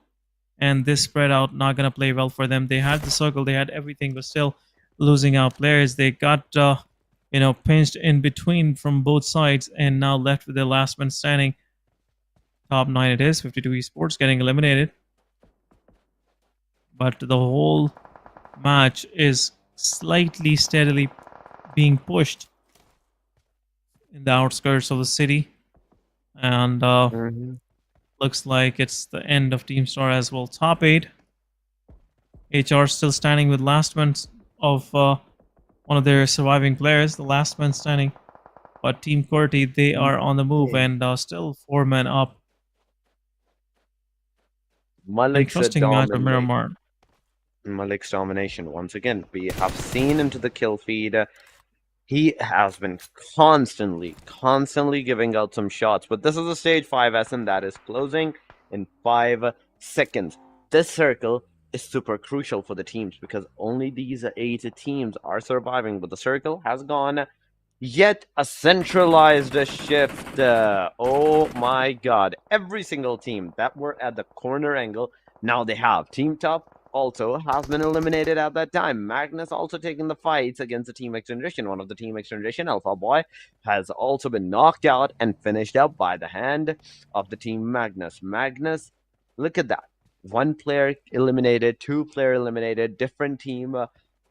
They are getting eliminated, and surely, slowly but surely, Magnus is making sure that their aggression comes out on top. I think so far Magnus has secured almost 7 eliminations for themselves. But QWERTY, the position they have, Voltrix's location, Styler's location, it's a complete disarray right now. And even Khan's, just look at that. Any of the players of the Team QWERTY that gets knocked out is not going to be able to receive a revival from their teammates. Similar phase I can say for Finisher, but Finisher has a player that can give out the cover at least, but Voltrix with the fire has knocked out AS Esports, and with that knockout, he was the last guy of the Team AS, which was eliminated. Now we're down to the top 6, so we are down with the top 6 teams, 1 for 1 so far with 5 eliminations. All 4 of the players still gun blazing in the match. They don't have the circle. This is the only, I'd say, a bad phase the team has to do, a panic phase that the team has to take upon themselves. But Magnus, I was wrong. They have done a total of 6 eliminations. But QWERTY, what are you doing? 1 player, Styler, knocked out, almost at the brink of the finish because he cannot receive the rev whatsoever. Oh, Molotov. Another Molly with the fire from the SAP TDM, knocking out Voltrix as only 1 player of the team of QWERTY is surviving, but the Team Oxy, they're also receiving some damage, some shots from the players. Some knockouts have been done on the Team Oxy as well, and now they're down to the last 2 players standing in the match. Styler can be given out the rev, but Khan eliminated by Se7en. Top 5 teams. QWERTY, with that elimination, they secured 6 total eliminations for themselves in the complete scenario, in the complete fight, in the top 6. 14 players SN remaining with 5 teams. HR, just look at that. Super close to the 1-4-1 Bublu, but not giving out any of the footsteps. Not giving out any footsteps, so eventually, the demise gonna come for him, and he's a sole survivor. Might have to go against the 2 players of Team 141X Pablo, but it will be an interesting situation for HR next, because if he managed to take down both of these players, Pablo won't be able to contest against the rest of the teams, but 3 of the players are in close fray. So the chances of HR next winning the fight are pretty skim, and Bubble not gonna make any mistake. There you go, circle gets shifted. HR next once again, part of the next circle. Team Bubble, one of the player that was spread out, he have to rejoin his rest of the team, and this is the fight for chicken dinner now. I feel like where Magnus Esports 4-man stunning, Bubble 4-man stunning, Oxy with an outstanding performance. After all, 2 players still, in the play. XGeneration with 3-man stunning, but XGeneration down south have this possible threat of Magnus Esports slowly and steadily creeping toward them, and in the situation, team 141 Bubble not making any mistakes. HR next, he knows he's inside the circle, and that's where he is not making any noise. He probably take his team up to top 3, because this way, if he survives, HR will have some good numbers for themselves. HR will have good numbers for themselves, but it's a survival of a complete solo player. And as bad as I had to break it down to you, SN, it's a tough situation for the guy. A single wrong move can lead up to I'd say, a bad scenario for the team. But right now, XGeneration, talking about these guys, Team Magnus, both of these guys are completely face-to-face against each other. Malik, in this regard, he is fighting against Team XGeneration, but there we go. Fire has been done. Finisher, Malik fighting off against the Team XGeneration Thug and knocking out, finishing off Thug, in fact, at the same location. Magnus, in this fight, has, I'd say, that upper edge that the team needed the most. But this circle, the stage 7 is going to be closing in 15 seconds. Magnus has still the upper hand, but the circle can completely disarray the whole scenario for the teams, can completely put off every single team from the particular location. Magnus right now, they're aggressing, they're coming forward slowly and steadily, but surely they are pushing against the Team XGeneration. They want to make sure that they get more and more eliminations for themselves. Hunter being the last guy standing, he's gonna throw a grenade, which will hit the players. Oh my Knock, goodness! 2 knock, 3 knock it down right at the instant. The situation has been completely overturned by a single grenade. Magnus is suffering. Magnus is suffering. But there we go. The revive might be done. But no, Zibian. Oh my god. Hunter has Malik low on HP. Took him down on his car. He has finished the guy. At least 1 elimination has been done by XGeneration. Hunter before good shot. Getting eliminated, but there we go. He's not giving up. He is gonna make sure that he gets more elimination. He's now gonna get into the monster truck. Monster truck has the capability, has the capacity to knock out not 1 but 2 of the players at the same time. But there comes the revival. The revival is being held up. The Team Magnus complete situation has been overturned. As soon as Hunter goes forward, Oxy and the Team 141 Pablo gives out I'd say a fortunate cover for the Team Magnus, and Magnus now back on their feet. So with the 3-man standing, not only they have can get inside the circle right now, but also can take the fights. But there we go. HR next. Outside the circle. Oh, at last, finished top 4. with no elimination whatsoever. Down to the 3-man. Oxy also down to the last man. SafDDM is going to be that guy who's knocked out, but look at that. I think that was a kill steal. I think that was a kill steal of 141 Nabablu. And right with that, now Team Oxy is surviving the last player who tried his best. Just look at that. He tried his best to give out a cover, provide a cover for himself. Blew up the car, but that was too late. It was too late. As soon as he got out, the sprays were already on him. Now it's just between Team 141 and Magnus. All thanks to Malik for the survival. But now Magnus making the same mistake once again, but they have pushed forward. They want to take the fight heads on, and Malik is the one left behind to provide the cover. But Janaza, he is already taking care of that location. But nade from JD takes down faster. It's a 1 versus 3, and now it's over. Team 141X Bablu with a winner chicken dinner. What an outstanding performance. fourth match of the day, and a 1-4-1 with an amazing chicken dinner. Definitely gonna take some lead, and obviously this kind of performances will take them to top 5, and now they are on the 4th position. Total points 20, 10 elimination, 10 placement points, and another chicken to their name. Another chicken to their name with a total of almost 2,000 damage that the player have done. But guys, we will see you after the short break because we have more things to talk about. For now, we are going on a short break, so stay here. A new 1.6 by 1.6 kilometer map is coming to PUBG Mobile version 2.7. In this map, there are several energy zones where you can receive random attribute boosts, such as increased speed and health recovery. At the same time, lots of supplies spawn in the area. Be sure to grab them while you can. After finding all the supplies in an area, you should keep moving to find more supplies. The fastest way to move about is through portals. Go through one to teleport to the other side somewhere else on the map.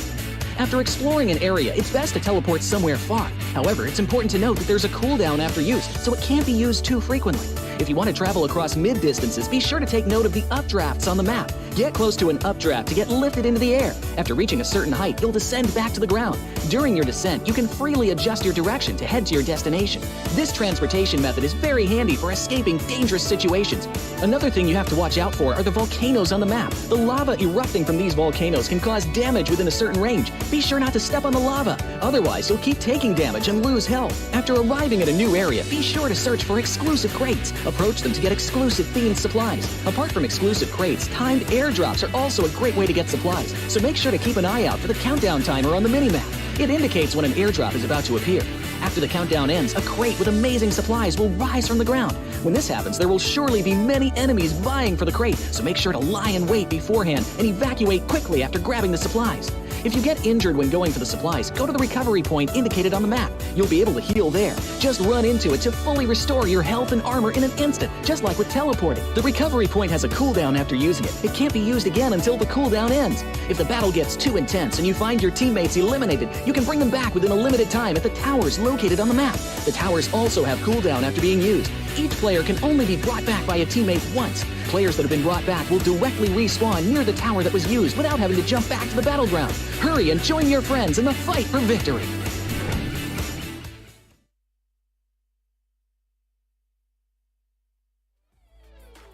Well, guys, once again, we are back with the action. But first of all, introducing this historics for the final match. But it's still the final match, and once again, it is going to be the Miramar. If the teams do play the same way that they played the last match, it's gonna get more and more, I'd say, last zone intensive. But right now, the teams have already made it so much intensified, because even in the last match, there was 1-4-1 that Magnus, XGeneration, and slowly but surely, with the Magnus that did face a lot of damage with a single grenade, that they could have found the chicken, but none other than MVP coming back to that is going to be Malik from Magnus. 27-minute survival, 5 eliminations, 639 damage with 261 heal for the player. Assist is of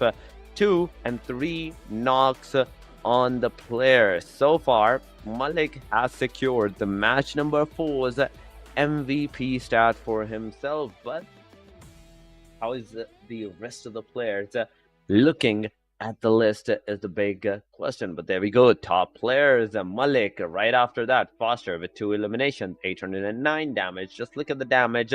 Despite being the kills, he gets that number for the Magnus on the top players. 2 players from Team Magnus are on the same page. Again, after that comes Team QWERTY's Khan with 4 eliminations, 621 damage. For the guy, Team Oxygen, Saf TDM with 3 eliminations and a complete. This is a delight to my eyes that a 600 complete solid damage has been done by the player. XGeneration, Hunter. Oh my god, you cannot forget this guy. The grenades that he threw on the Team Magnus. He was a complete chaos, single-handedly, for the complete Team Magnus' side. But 694 damage for this guy with 2 eliminations. This is the top player. There are still one more match that will decide the top players, I'd say the MVP, and at the same time, I want to see the overall ranking because Bablu 141, they're the ones. They have secured the winner chicken dinner for this match. And there we go. Match ranking first of all with 141 Bablu, 10 eliminations, 10 he placement points, and with a total of 20 points in their backpack now. They're at the top of the list. Magnus right behind them because they survived on the hashtag number 2 as well with 17 points. Points well deserved for these guys. 6 placements. 17 points. If the Magnus has got the chicken dinner, things would have been above 20 points at this time around. But still, it's a game. It's at the end of the day is a game. A single wrong move can lead up to the demise, as I already mentioned. Team Oxy on the 3rd spot with 12 total points for themselves. XGeneration on the hashtag number 4 with 9 points. Team Tough 8. And till the 7th position, I saw 8 points for the teams respectively. But on the 9th spot, we can see the Team Star on the 2nd page with only 2 total points. 52 Esports are doing the same thing with 2 eliminations into their backpack. They're going to be on the hashtag number 10 list. But hashtag Skyline XTG and the Team AS, they're the ones. They are the guys with 1 elimination each respectively. And that leads us now to once again another Miramar that we will see in a while. But for now, we will talk about some teams. So we will talk about some fights that happened at the early stage of the match. There were no fight whatsoever. It was you can say a complete intensifying match that where the teams will go, which position are they going to take, which location will favor them, and which position will be their demise. These were the questions, in fact. But once again, guys, back to the schedule. 5th match, the last Miramar, is going to be of B, C, D, and E group. This time around, the group A is going to be on the benches. We saw the group A playing in the last segment, the last match of the Miramar, but now it's time for them to stop. It's time for them to go to sleep for today because it's already late and they can go for the practice. But now, BCDE, the teams that are in there have to make sure that every single moment, every single, I'd say, utilities, the position that they have done. And Group B, reminding you guys that it's going to be their first Miramar. And of course, they would have need to look out for the players, look out for the teams, for their strategies, as already the other teams, the C, D, and E, have played against themselves once again into the last Miramar match. So they might have a slight upper edge against the team Group B. But anything is possible. Anything is still possible by the teams. This will be a decisive match for today because, oh my God, it's going to be a delight. It's going to be a delight to my eyes. I'm telling you once again, because not only a single match can make sure that your team stays in the top 3, top 4, you have to also aim for the bonus points. In fact, this is the first day out of the 3 days consecutively that we are going to see the teams play against each other. But still, first day is always the momentum setter. First day is always the momentum for the teams that they have to play against each other. And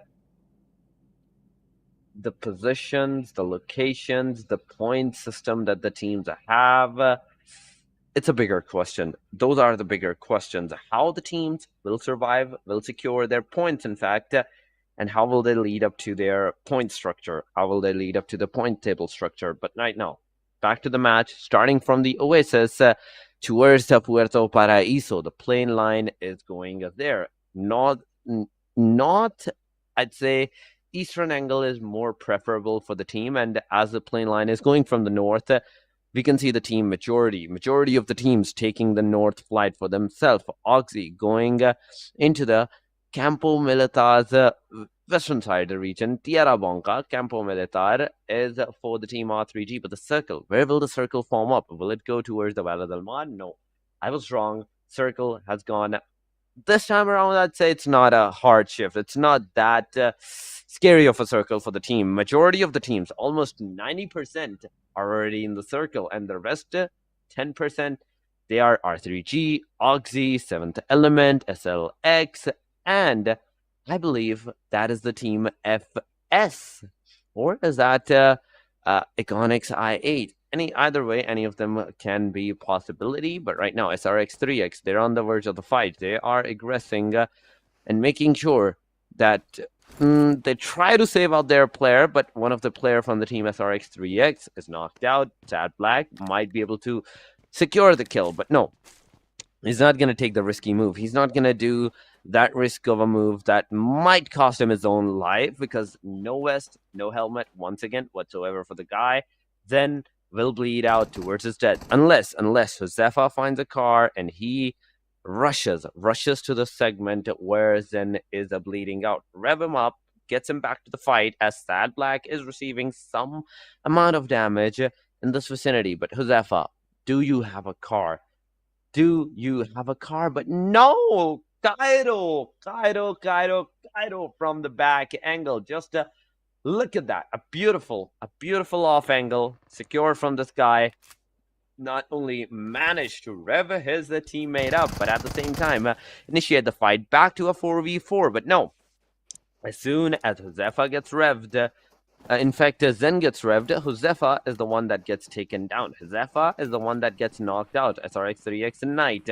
He's trying with the DBS in his hand, waiting out for the team Se7en Esports, in fact, to rush upon this guy. But there we go, one player down. System, he has been knocked. Not finished, but there we go. Knight on the other side is going to receive the damage. He's going to receive the knock, and with that, a completion from the side of the Se7en Esports. And Nightmare securing his first kill and the first blood of this match as well. Se7en Esports now with a new confidence in their mind, in their body. They're going to push forward. Might be possible to take them off the off angle, but Star against the team hashtag and the kill feed is also happening. But Nightmare, he's trying. He's pushing forward. But with the Uzi, I don't think it's a good choice. Uzi pushing forward and fighting at a distant pace, it's not a good choice. But hashtag and Team Star, both of these teams are struggling right now because each of these teams has lost one of their players. Hashtag has lost one, Star has lost one. Fight is back to the equilibrium where Team Star has the 3-man standing, the team hashtag has the 3-man standing. But right now, Se7en Esports, they're pushing finally forward towards Josefa side. Josefa has a 686. He can make sure that one bullet connects on the player, knock him out, second gets him eliminated, but it's not going to happen as Se7en Esports came with the clutch and knocked the player out, finished him off right at that instance. But there comes a grenade from Zen's side. It is going to be a precise one, knocking one of the players out. Rahman on his knees. System knocking Kaido out, making the fight a 1v3. System has to heal himself, but at the same time, Sad Black is pushing forward for the fight. He wins it out right on the headshot. Zen gets the shots and gets eliminated. SRX at 3X being the first team to get eliminated in the last match, and they're the first one to reach back to the lobby. 4 eliminations for the team Se7en Esports. An amazing start, a good start for the last match by this team, but there's still 15 more players, 15 more teams, in fact, that you have to be careful of. And if you even get eliminated at the top 9, you're not even going to receive a single point for the position for yourself. But Team Star, once again, we saw them a while ago that they were getting engaged into the fight against the team hashtag. But now, as we move towards this team, we see that that the team hashtag, they have already left. But the team means XH2E, they're the ones taking the fight to an X Star, knocking out one of the player from the Team Star, getting him eliminated. JD has the first kill for the team, first elimination for the team. But Rex, he's pushing slowly and steadily. Rahman on the different angle.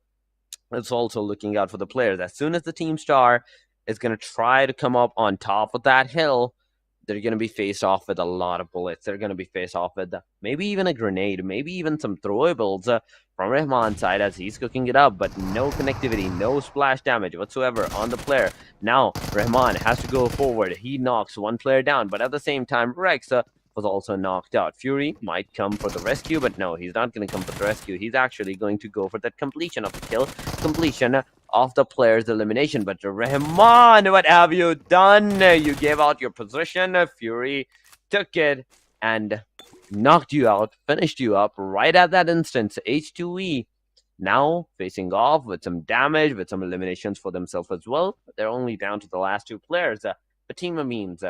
Amines H2E initialization against the Team Star was very good, but after the first kill, they went for the overconfidence, and this is not a good choice.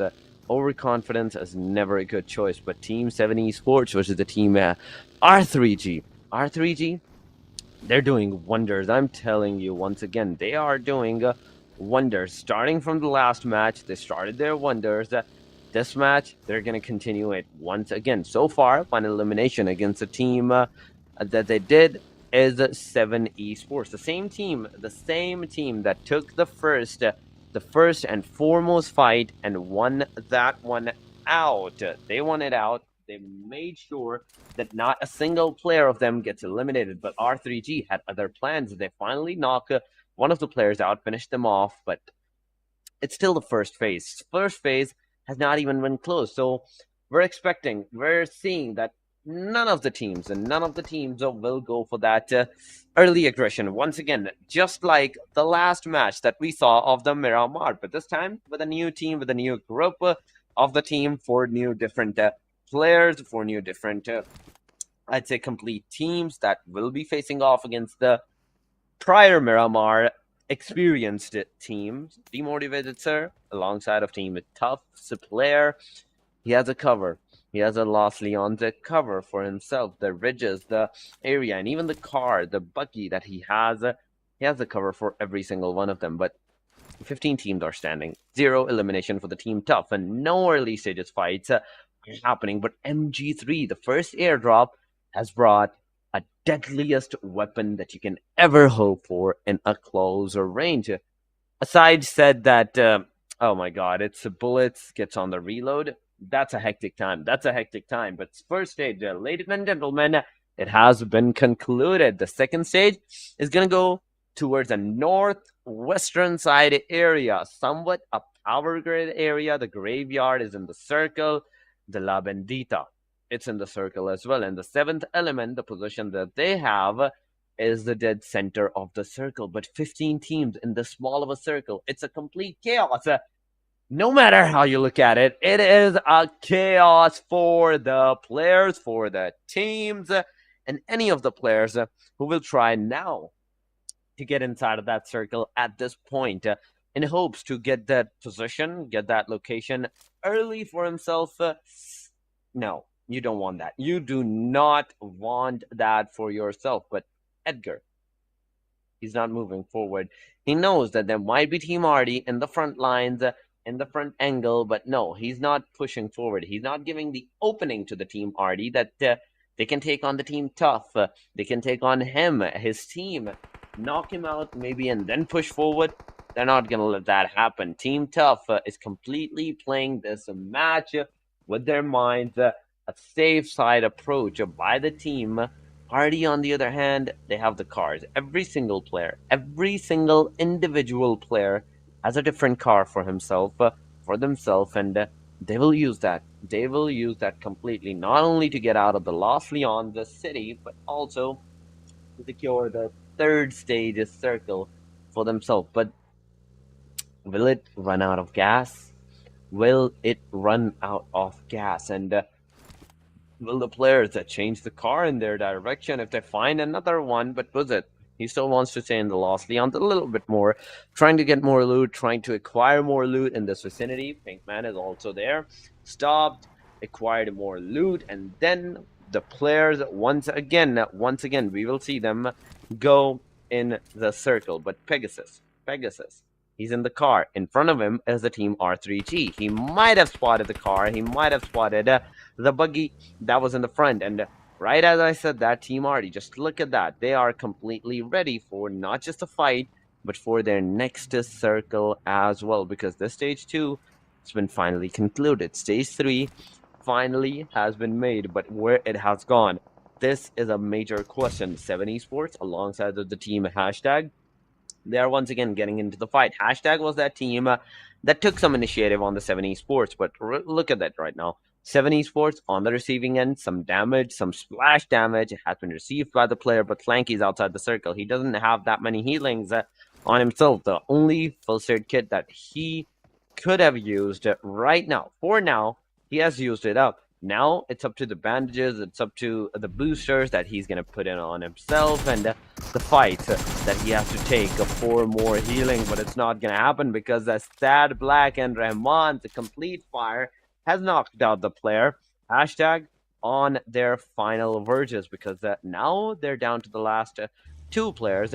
Amin, XH2E, and the Team Star. They're probably outside of the circle right now, but the team is tough. They are taking the fight against the team SRX3X, who took SRX3X down. In fact, it was at the very start that we saw the team Se7en Esports taking them down. But right now, Tough, R3G, 141, and even I believe so that the team Arty is gonna take the fight. But Bablu JD, he's not giving any moment. He's not giving any sounds, no sound cues whatsoever, because he do not want whatsoever to happen to his position. He don't want to give it out. He don't want to give it up. He don't want to be in a mess where there's 4 players, 4 enemy team members rushing up on a single player, eliminating him, and he don't want that.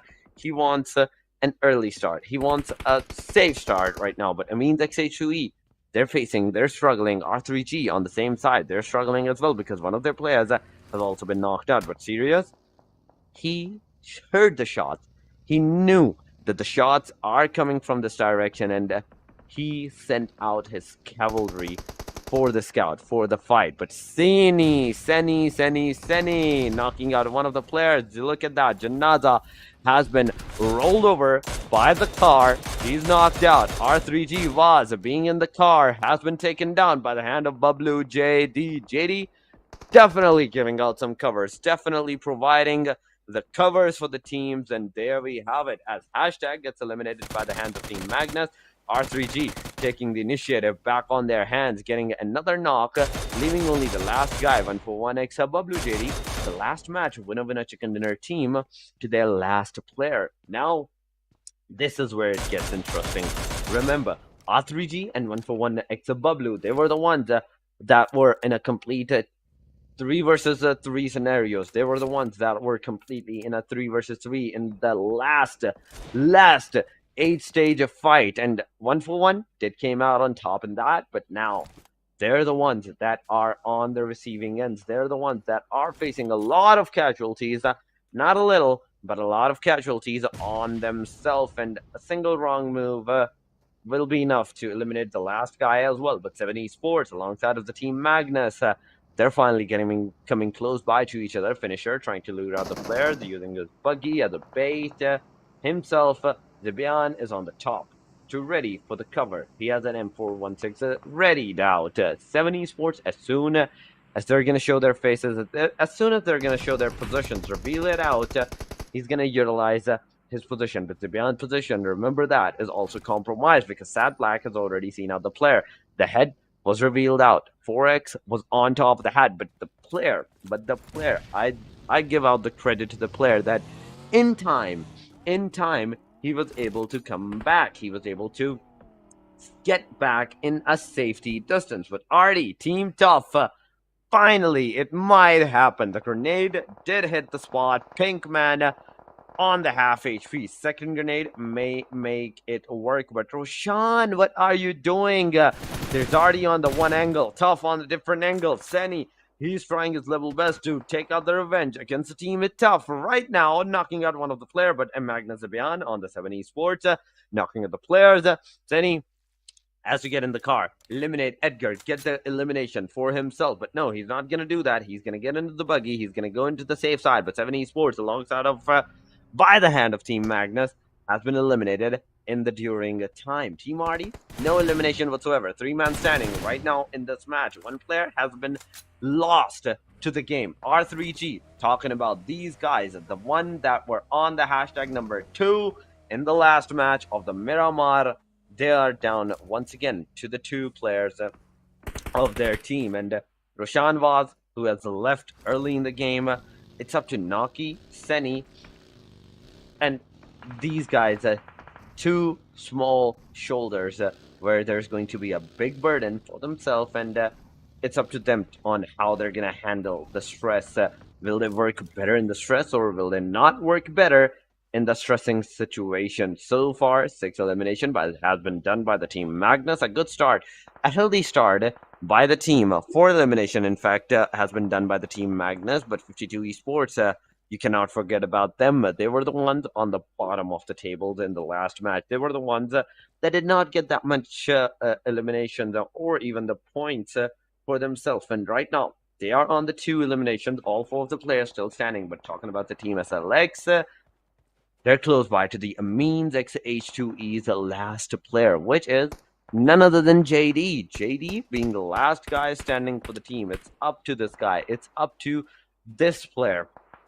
How he's going to hold, how he's going to make sure that the team at least come down from the top 11 to the top 5 position. So a wrong move from this guy is not only going to make him, I'd say, not getting enough killed in this match type of thing, the feelings, but at the same time, there is going to be his teammates that might talk him into like go eliminate out the player. But no, it's not going to happen anytime soon, because he don't want that. He don't want any of the fights. He has nothing to do with the fights. But the circle, ladies and gentlemen, once again, I want your complete attention on the circle. Amines H2E, look at that, in a circle inside of the safe area. The backside is completely clear. No one is going to be able to come even remotely close by from the backside, because there is no one.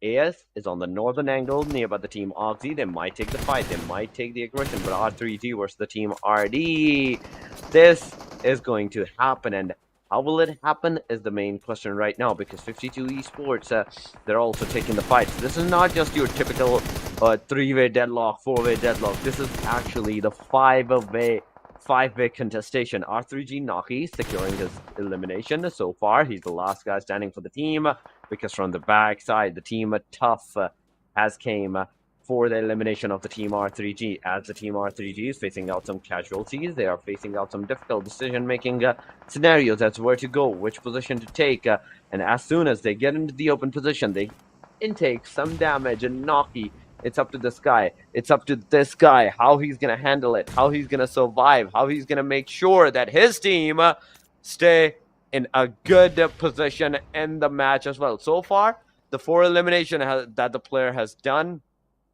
it's a good start. It is an amazing start. But remember, he's the last guy. He is the only guy that's surviving from the team, and his elimination will mean a complete distraught to many of his teammates, and possibly R3G might not be able to hold out those I believe top 3 position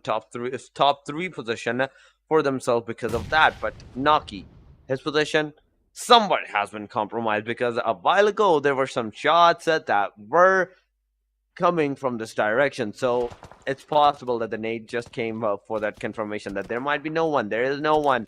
We don't need to go there. But seventh element, talking about this team. Oh my God. Starting was amazing. The 3rd match, I believe, was gone to this team. But now, the 5th match, the final match of today, they're down to the last player. But the team Tough versus the team Magnus. It's happening. The 2 giants are clashing once again. FS and Magnus once again face to face against each other. Malik, if he had a grenade, he could have thrown up at the same side where he knocked out the player, and that grenade could have caused out a lot of casualties on the player. But nonetheless, Team FS, they have secured their players back on their feet. So now it's up to the team, I'd say FS, to make sure to do the same deed against the team R3G. That did a little bit of DTU in a single while back, but now FS, so far, 2 eliminations. So far, 2 eliminations to the players. All 4 of the players still standing. On the other side, as they're getting finally aggressed upon by the team Magnus. Magnus will be on the receiving end, but Malik, this UMP is crucial. He knocks out one of the players, though, which is FS Black. The second player, Mumps, is also taken down. The UMP, once again, has been shot on the player, but Malik this time around gets taken down by the hand of Team FS. FS not only has eliminated, almost eliminated Team Magnus, they have so far 4 eliminations for themselves. And Magnus, this is a time that you have to take the stance. This is a time that you have to make sure that you take the lead back for yourself. There we go. 1 player eliminated, 2 player eliminated, and with that, in the blink of the eye, Team FS, the complete squad, has been eliminated by the hand of the Team Magnus. So far, 9 eliminations into their backpack. But with only the 2 players that are surviving, it's not a good start. It is not a good start that's happening right now. Finisher, his car on top of that has finally been flipped over. He cannot go anywhere in the car, but with the DBS shots, he take 1 down before getting knocked out by the same guy, by the same team, which is 52, Hassan. Hassan giving out the beautiful cover to his teammates, not letting Se7en come even remotely close by to the team. He's gonna make sure that his teammates gets that rev, then they push forward. Se7en being the only hope for the team. He can only hope to take the car right now, get inside of that circle, get the safe angle, get the safe position for himself. But Zigzaw on a different angle, on a different plane, taking the fight against the team Tough. The grenades are happening. The grenades are being thrown, and there you have it. SLX Knight taking yet another player down, and there we go. With that, another team goes back to the lobby, back to where they came from in this match. Top 6 teams are surviving. 18 total players are in the match, but SLX, 3 eliminations, all the 4 players alive. All the 4 players, a complete squad, is still in the match. But Team Oxy, what's happened to them? This is a big question, because the last match, they did some eliminations. They did some good performances that we saw. But this time around, we're down to the top 6, and they have not even taken a single fight so far. Se7en is still alive. He's still surviving.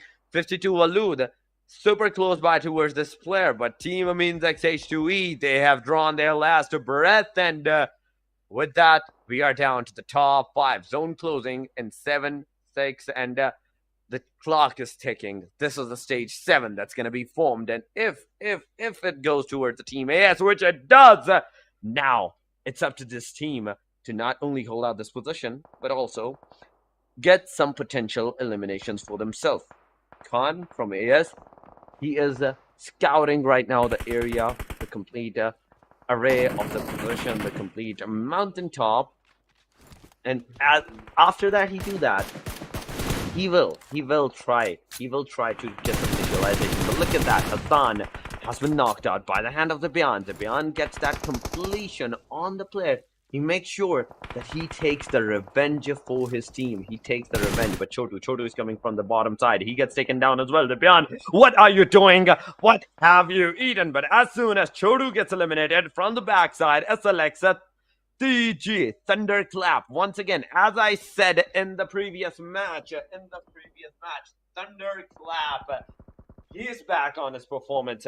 He is back with his aggression, and now this aggression will mark the end for the team Magnus, but not before getting the 13 eliminations into the backpack of the team. Oxy has also got 1 elimination so far, but they're still standing. they're standing with all the 4 players in their disposal. 1 elimination. If they look at the bottom area, they can see the Team 52 Esports at the same angle. They can hope to shot some shots on the players, take them down, but no, it's not gonna happen, because from the backside there's the team Oxy, there's the team AS that is face to face against each other this time around. Endless was the guy that was knocked out. There we go, the finish has been came from the Tabby side. The throwables, the smoke deployation is happening. Hunter losing a lot of his HP. He's on the mercy of Saf TDM, but there we come, a grenade, a single grenade from Khan, knocking not 1, not 2, but 2 infected players of the team Oxy. And with this, a complete elimination. The last player of the team Oxy gets taken by the team 52 Esports, and this marks the end of the team Oxygen with only 1 elimination. Down to the 3-man we are, SLX, team 52, and the team AS. AS, I'd say, has the best chance of getting that winner chicken in, and if they have read that, I'd say the kill feed, they can push forward. They will push forward. Zigsaw in the backside. Tabby is looking with that M4, but no, they're not pushing. They're going to make sure that every single player of the team SLX gets back on their feet so they can loot out those kills, those eliminations, more eliminations for themselves, because the teams needs those eliminations for their, I'd say, the placements. For their placements, they need those elimination. Now the fight goes back to a 4v4. It's a complete squad versus squad. SLX, judging from their location and judging from their angle, I'd say they have the upper advantage because it's a top of the mountain location. But on the other side, Team AS, they have the circle. They have the circle position for themselves, and the location that they have already acquired, they're going to make sure that the grenades, the utilities that they have, it makes the team bleed out in this regard. It's up to the team. It's up to the first initialization. Who gets the first knockouts? Maybe will be the team that takes the winner chicken dinner. But Team AS, position that they are in, oh, it's not looking good. I'm telling you, it's not looking good, because Mithy, if he gets taken down, the bottom side is completely compromised, and no one can come to rescue that player. On the other side, if we are talking about the team SLX, they are 2-2 split cell, where one player gets taken down, the other might be able to come for the rescue. But this is the stage 8. The stage 8 is closing in. Emi Husni, both sides have made an equilibrium. Both sides have made at least sure that one player gets on their knees, so the revival factor might pull off, and the team might get enough time for their rescue, for their healings. But Zigsaw, he has been revved. Once again, he's going to heal himself. Emi Husni on the other side, no one has went to the position to rev that player, but Tabby has a vector in his hand. This is the closest, deadliest gun in the PUBG history than anyone can, aside from the DBS, because it only takes 1 bullet from the DBS to eliminate the player.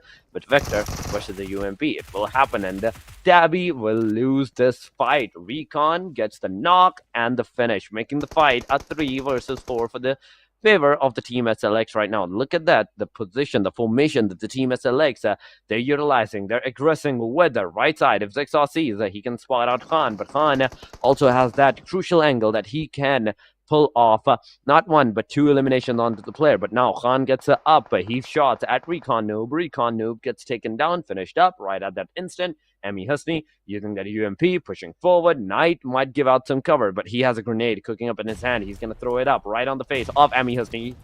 Emi Husni gets taken down, making once again the fight an equilibrium. SLX, Team AS, who will be the winner? This is the main question, but there we go. The final shot. Khan, as he has done on Zigsaw, marks almost the territory that this winner chicken dinner goes toward the Team AS. But no, the unthinkable has been done. Emi Husni taking that winner chicken dinner, and you can see that happiness, that adrenaline surge in their performance, in their cams, that oh my god, the way that they got the winner chicken dinner till the end.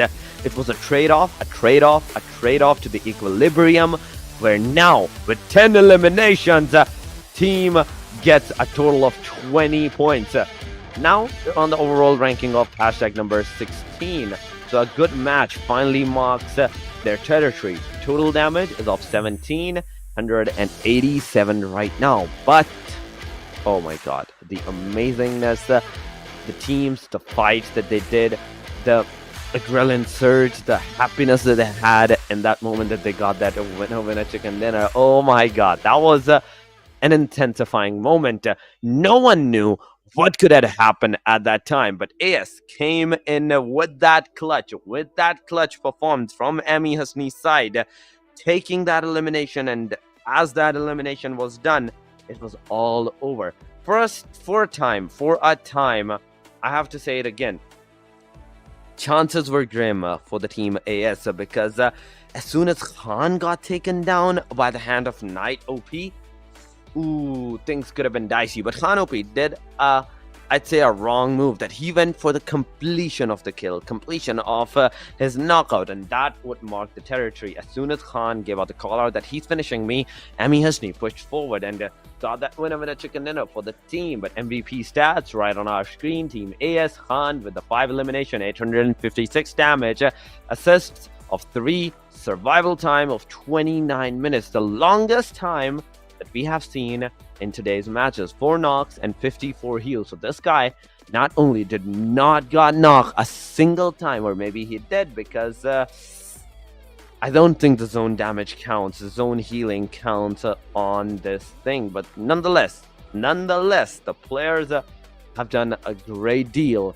He has got not only the winner chicken dinner, but the MVP title for the last match as well, with 5 eliminations. Magnus finisher right behind him with 5 same eliminations, but the way, the position, the location that he's lacking in is going to be the damage, with 463 damage in his disposal. Beyond, once again from the Magnus side, 3 elimination to this boy, 559 damage to the guy. Joker Sir from the team Tough, 3 eliminations, once again 553 damage by the player. But Knight OG, Skyline XCG, I want to talk about this player, in fact, in particular, and this team. 1 elimination, 624 damage has been done by the player. But where did the eliminations go? Where did his eliminations go is my question right now for this team. And as we saw, they were fighting against the team AS. It was a considerable that Khan, Knight, these 2 players were at the top of front row taking the fight. Even though Emi Hasni was the person that secured the winner chicken dinner for the team, but this guy's dedication, this guy's contribution for the team, it shows in his damage. It is showing in his damage with 624. Survival time was 28 and 31. And remember, this was a hashtag number 2 team. Top players have been concluded. Now, what we're waiting for is the overall ranking. But before we move there, we will go to the match ranking this time, with the match number 15 being concluded. Team AS got the winner of chicken dinner, 20 points at their disposal, 13 points for the team Magnus, same elimination points. So just look at that.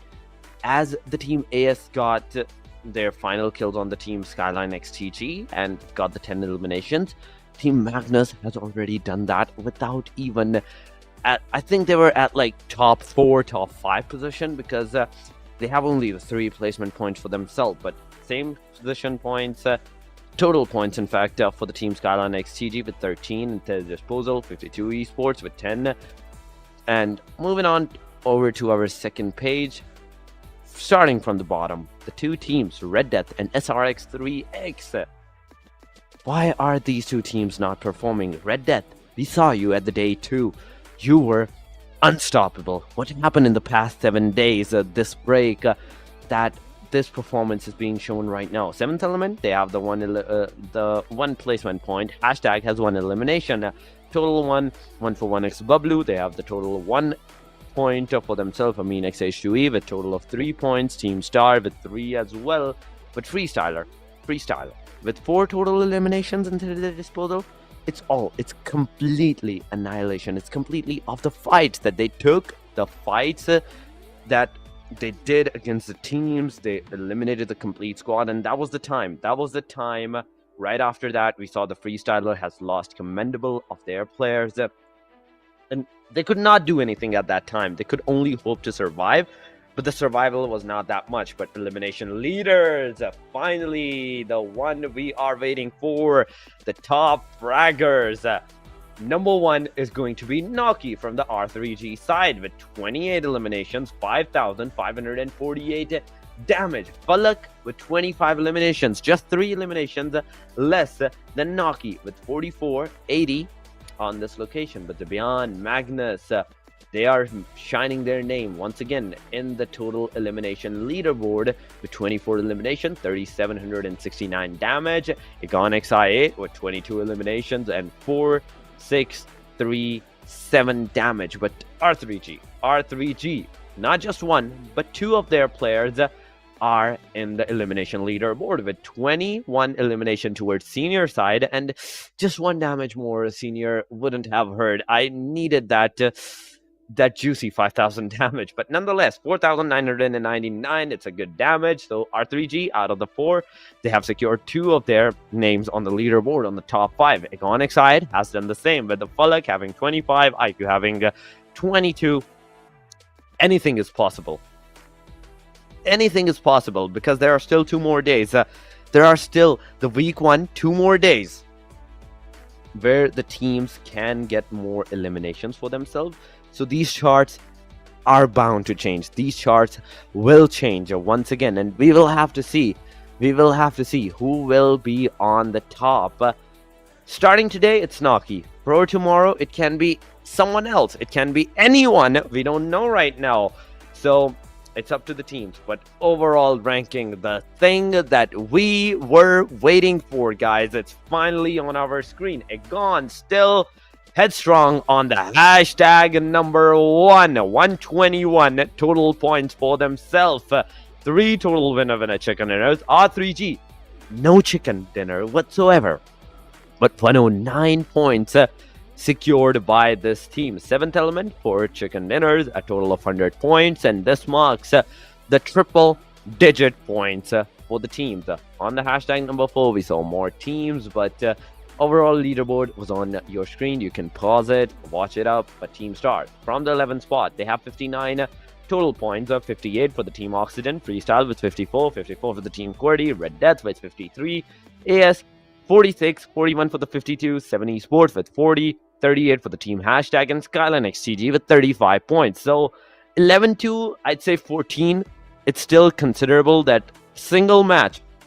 a single match can change these teams' directions, these teams' overall ranking in the leaderboard, and they have the chance to get on the top, I'd say 8 at least, a leaderboard as well. But day summary is on our screen. The first match was gone to the Team Star, where the Team R3G could have gotten that win over a chicken dinner. But the second match, straight up Team Egonic side with that amazing domination. Erangel once again with the 7th element. They did a great start, a great initialization, and a great ending to the match of Erangel. But Miramar 141 Bablu once again clothesline to the Team Magnus, and Magnus's elimination, I'd say the complete destruction of Magnus started from that singular grenade that the Team XGeneration Hunter threw on those guys. 3 knockouts, 3 finishes up at that instant, even though only one person was completely finished, but the rest of the 2 players, they could not proceed any further because their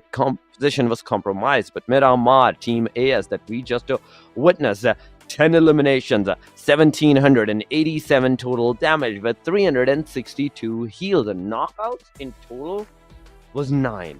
10 total eliminations was for that player. But this concludes today's matches. This concludes the final, I'd say the final match of the day 3, in fact, of the PMPL PK Fall edition, the league stage, week 1, the day 3. But tomorrow is going to be more intense. There's going to be more teams that might come up back once again. There might be some strategical disorders, maybe because the grind that they were doing in the break time was not enough for them. Maybe they were on a different plane, but still, tomorrow is another day. You can start anew once again, but we have to see what tomorrow will hold for the teams, what tomorrow will bring for the teams, in fact. And I hope that we can see some juicy, once again using the word juicy, because I want to see those I'd say the 1v4s, the 1v3s. Those are the things, those are the, I'd say, the intensity of the matches, intensity and the complete fun of the matches that we see, the fights that we see. So I'm hoping so tomorrow there's going to be some more fights, the more intensity. The Miramar matches that we saw complete, Baronland, it might change, it might not change, so we have to see. It depends on the teams, it depends on the players, how they're gonna perform for the next of the matches. But for today, this is it, guys. This was all it. It was a great match. We saw the summary, we saw the players, we saw the teams taking the fights, taking the engagements against each others at that time, and the way that they played, oh my god, don't make me say it. It was just great whatsoever. But there's always a tomorrow. To the teams that did not perform today, there's always a tomorrow. You can always try once again tomorrow with a new fresh, with a new mindset, with a new strategy. And the teams that did play today, you are the real OGs, you are the real MVPs for today's performances. And saying that to the teams that did not perform as well. But for today, it is all it. I think we should sign out. Take care. Peace out. Make it clap.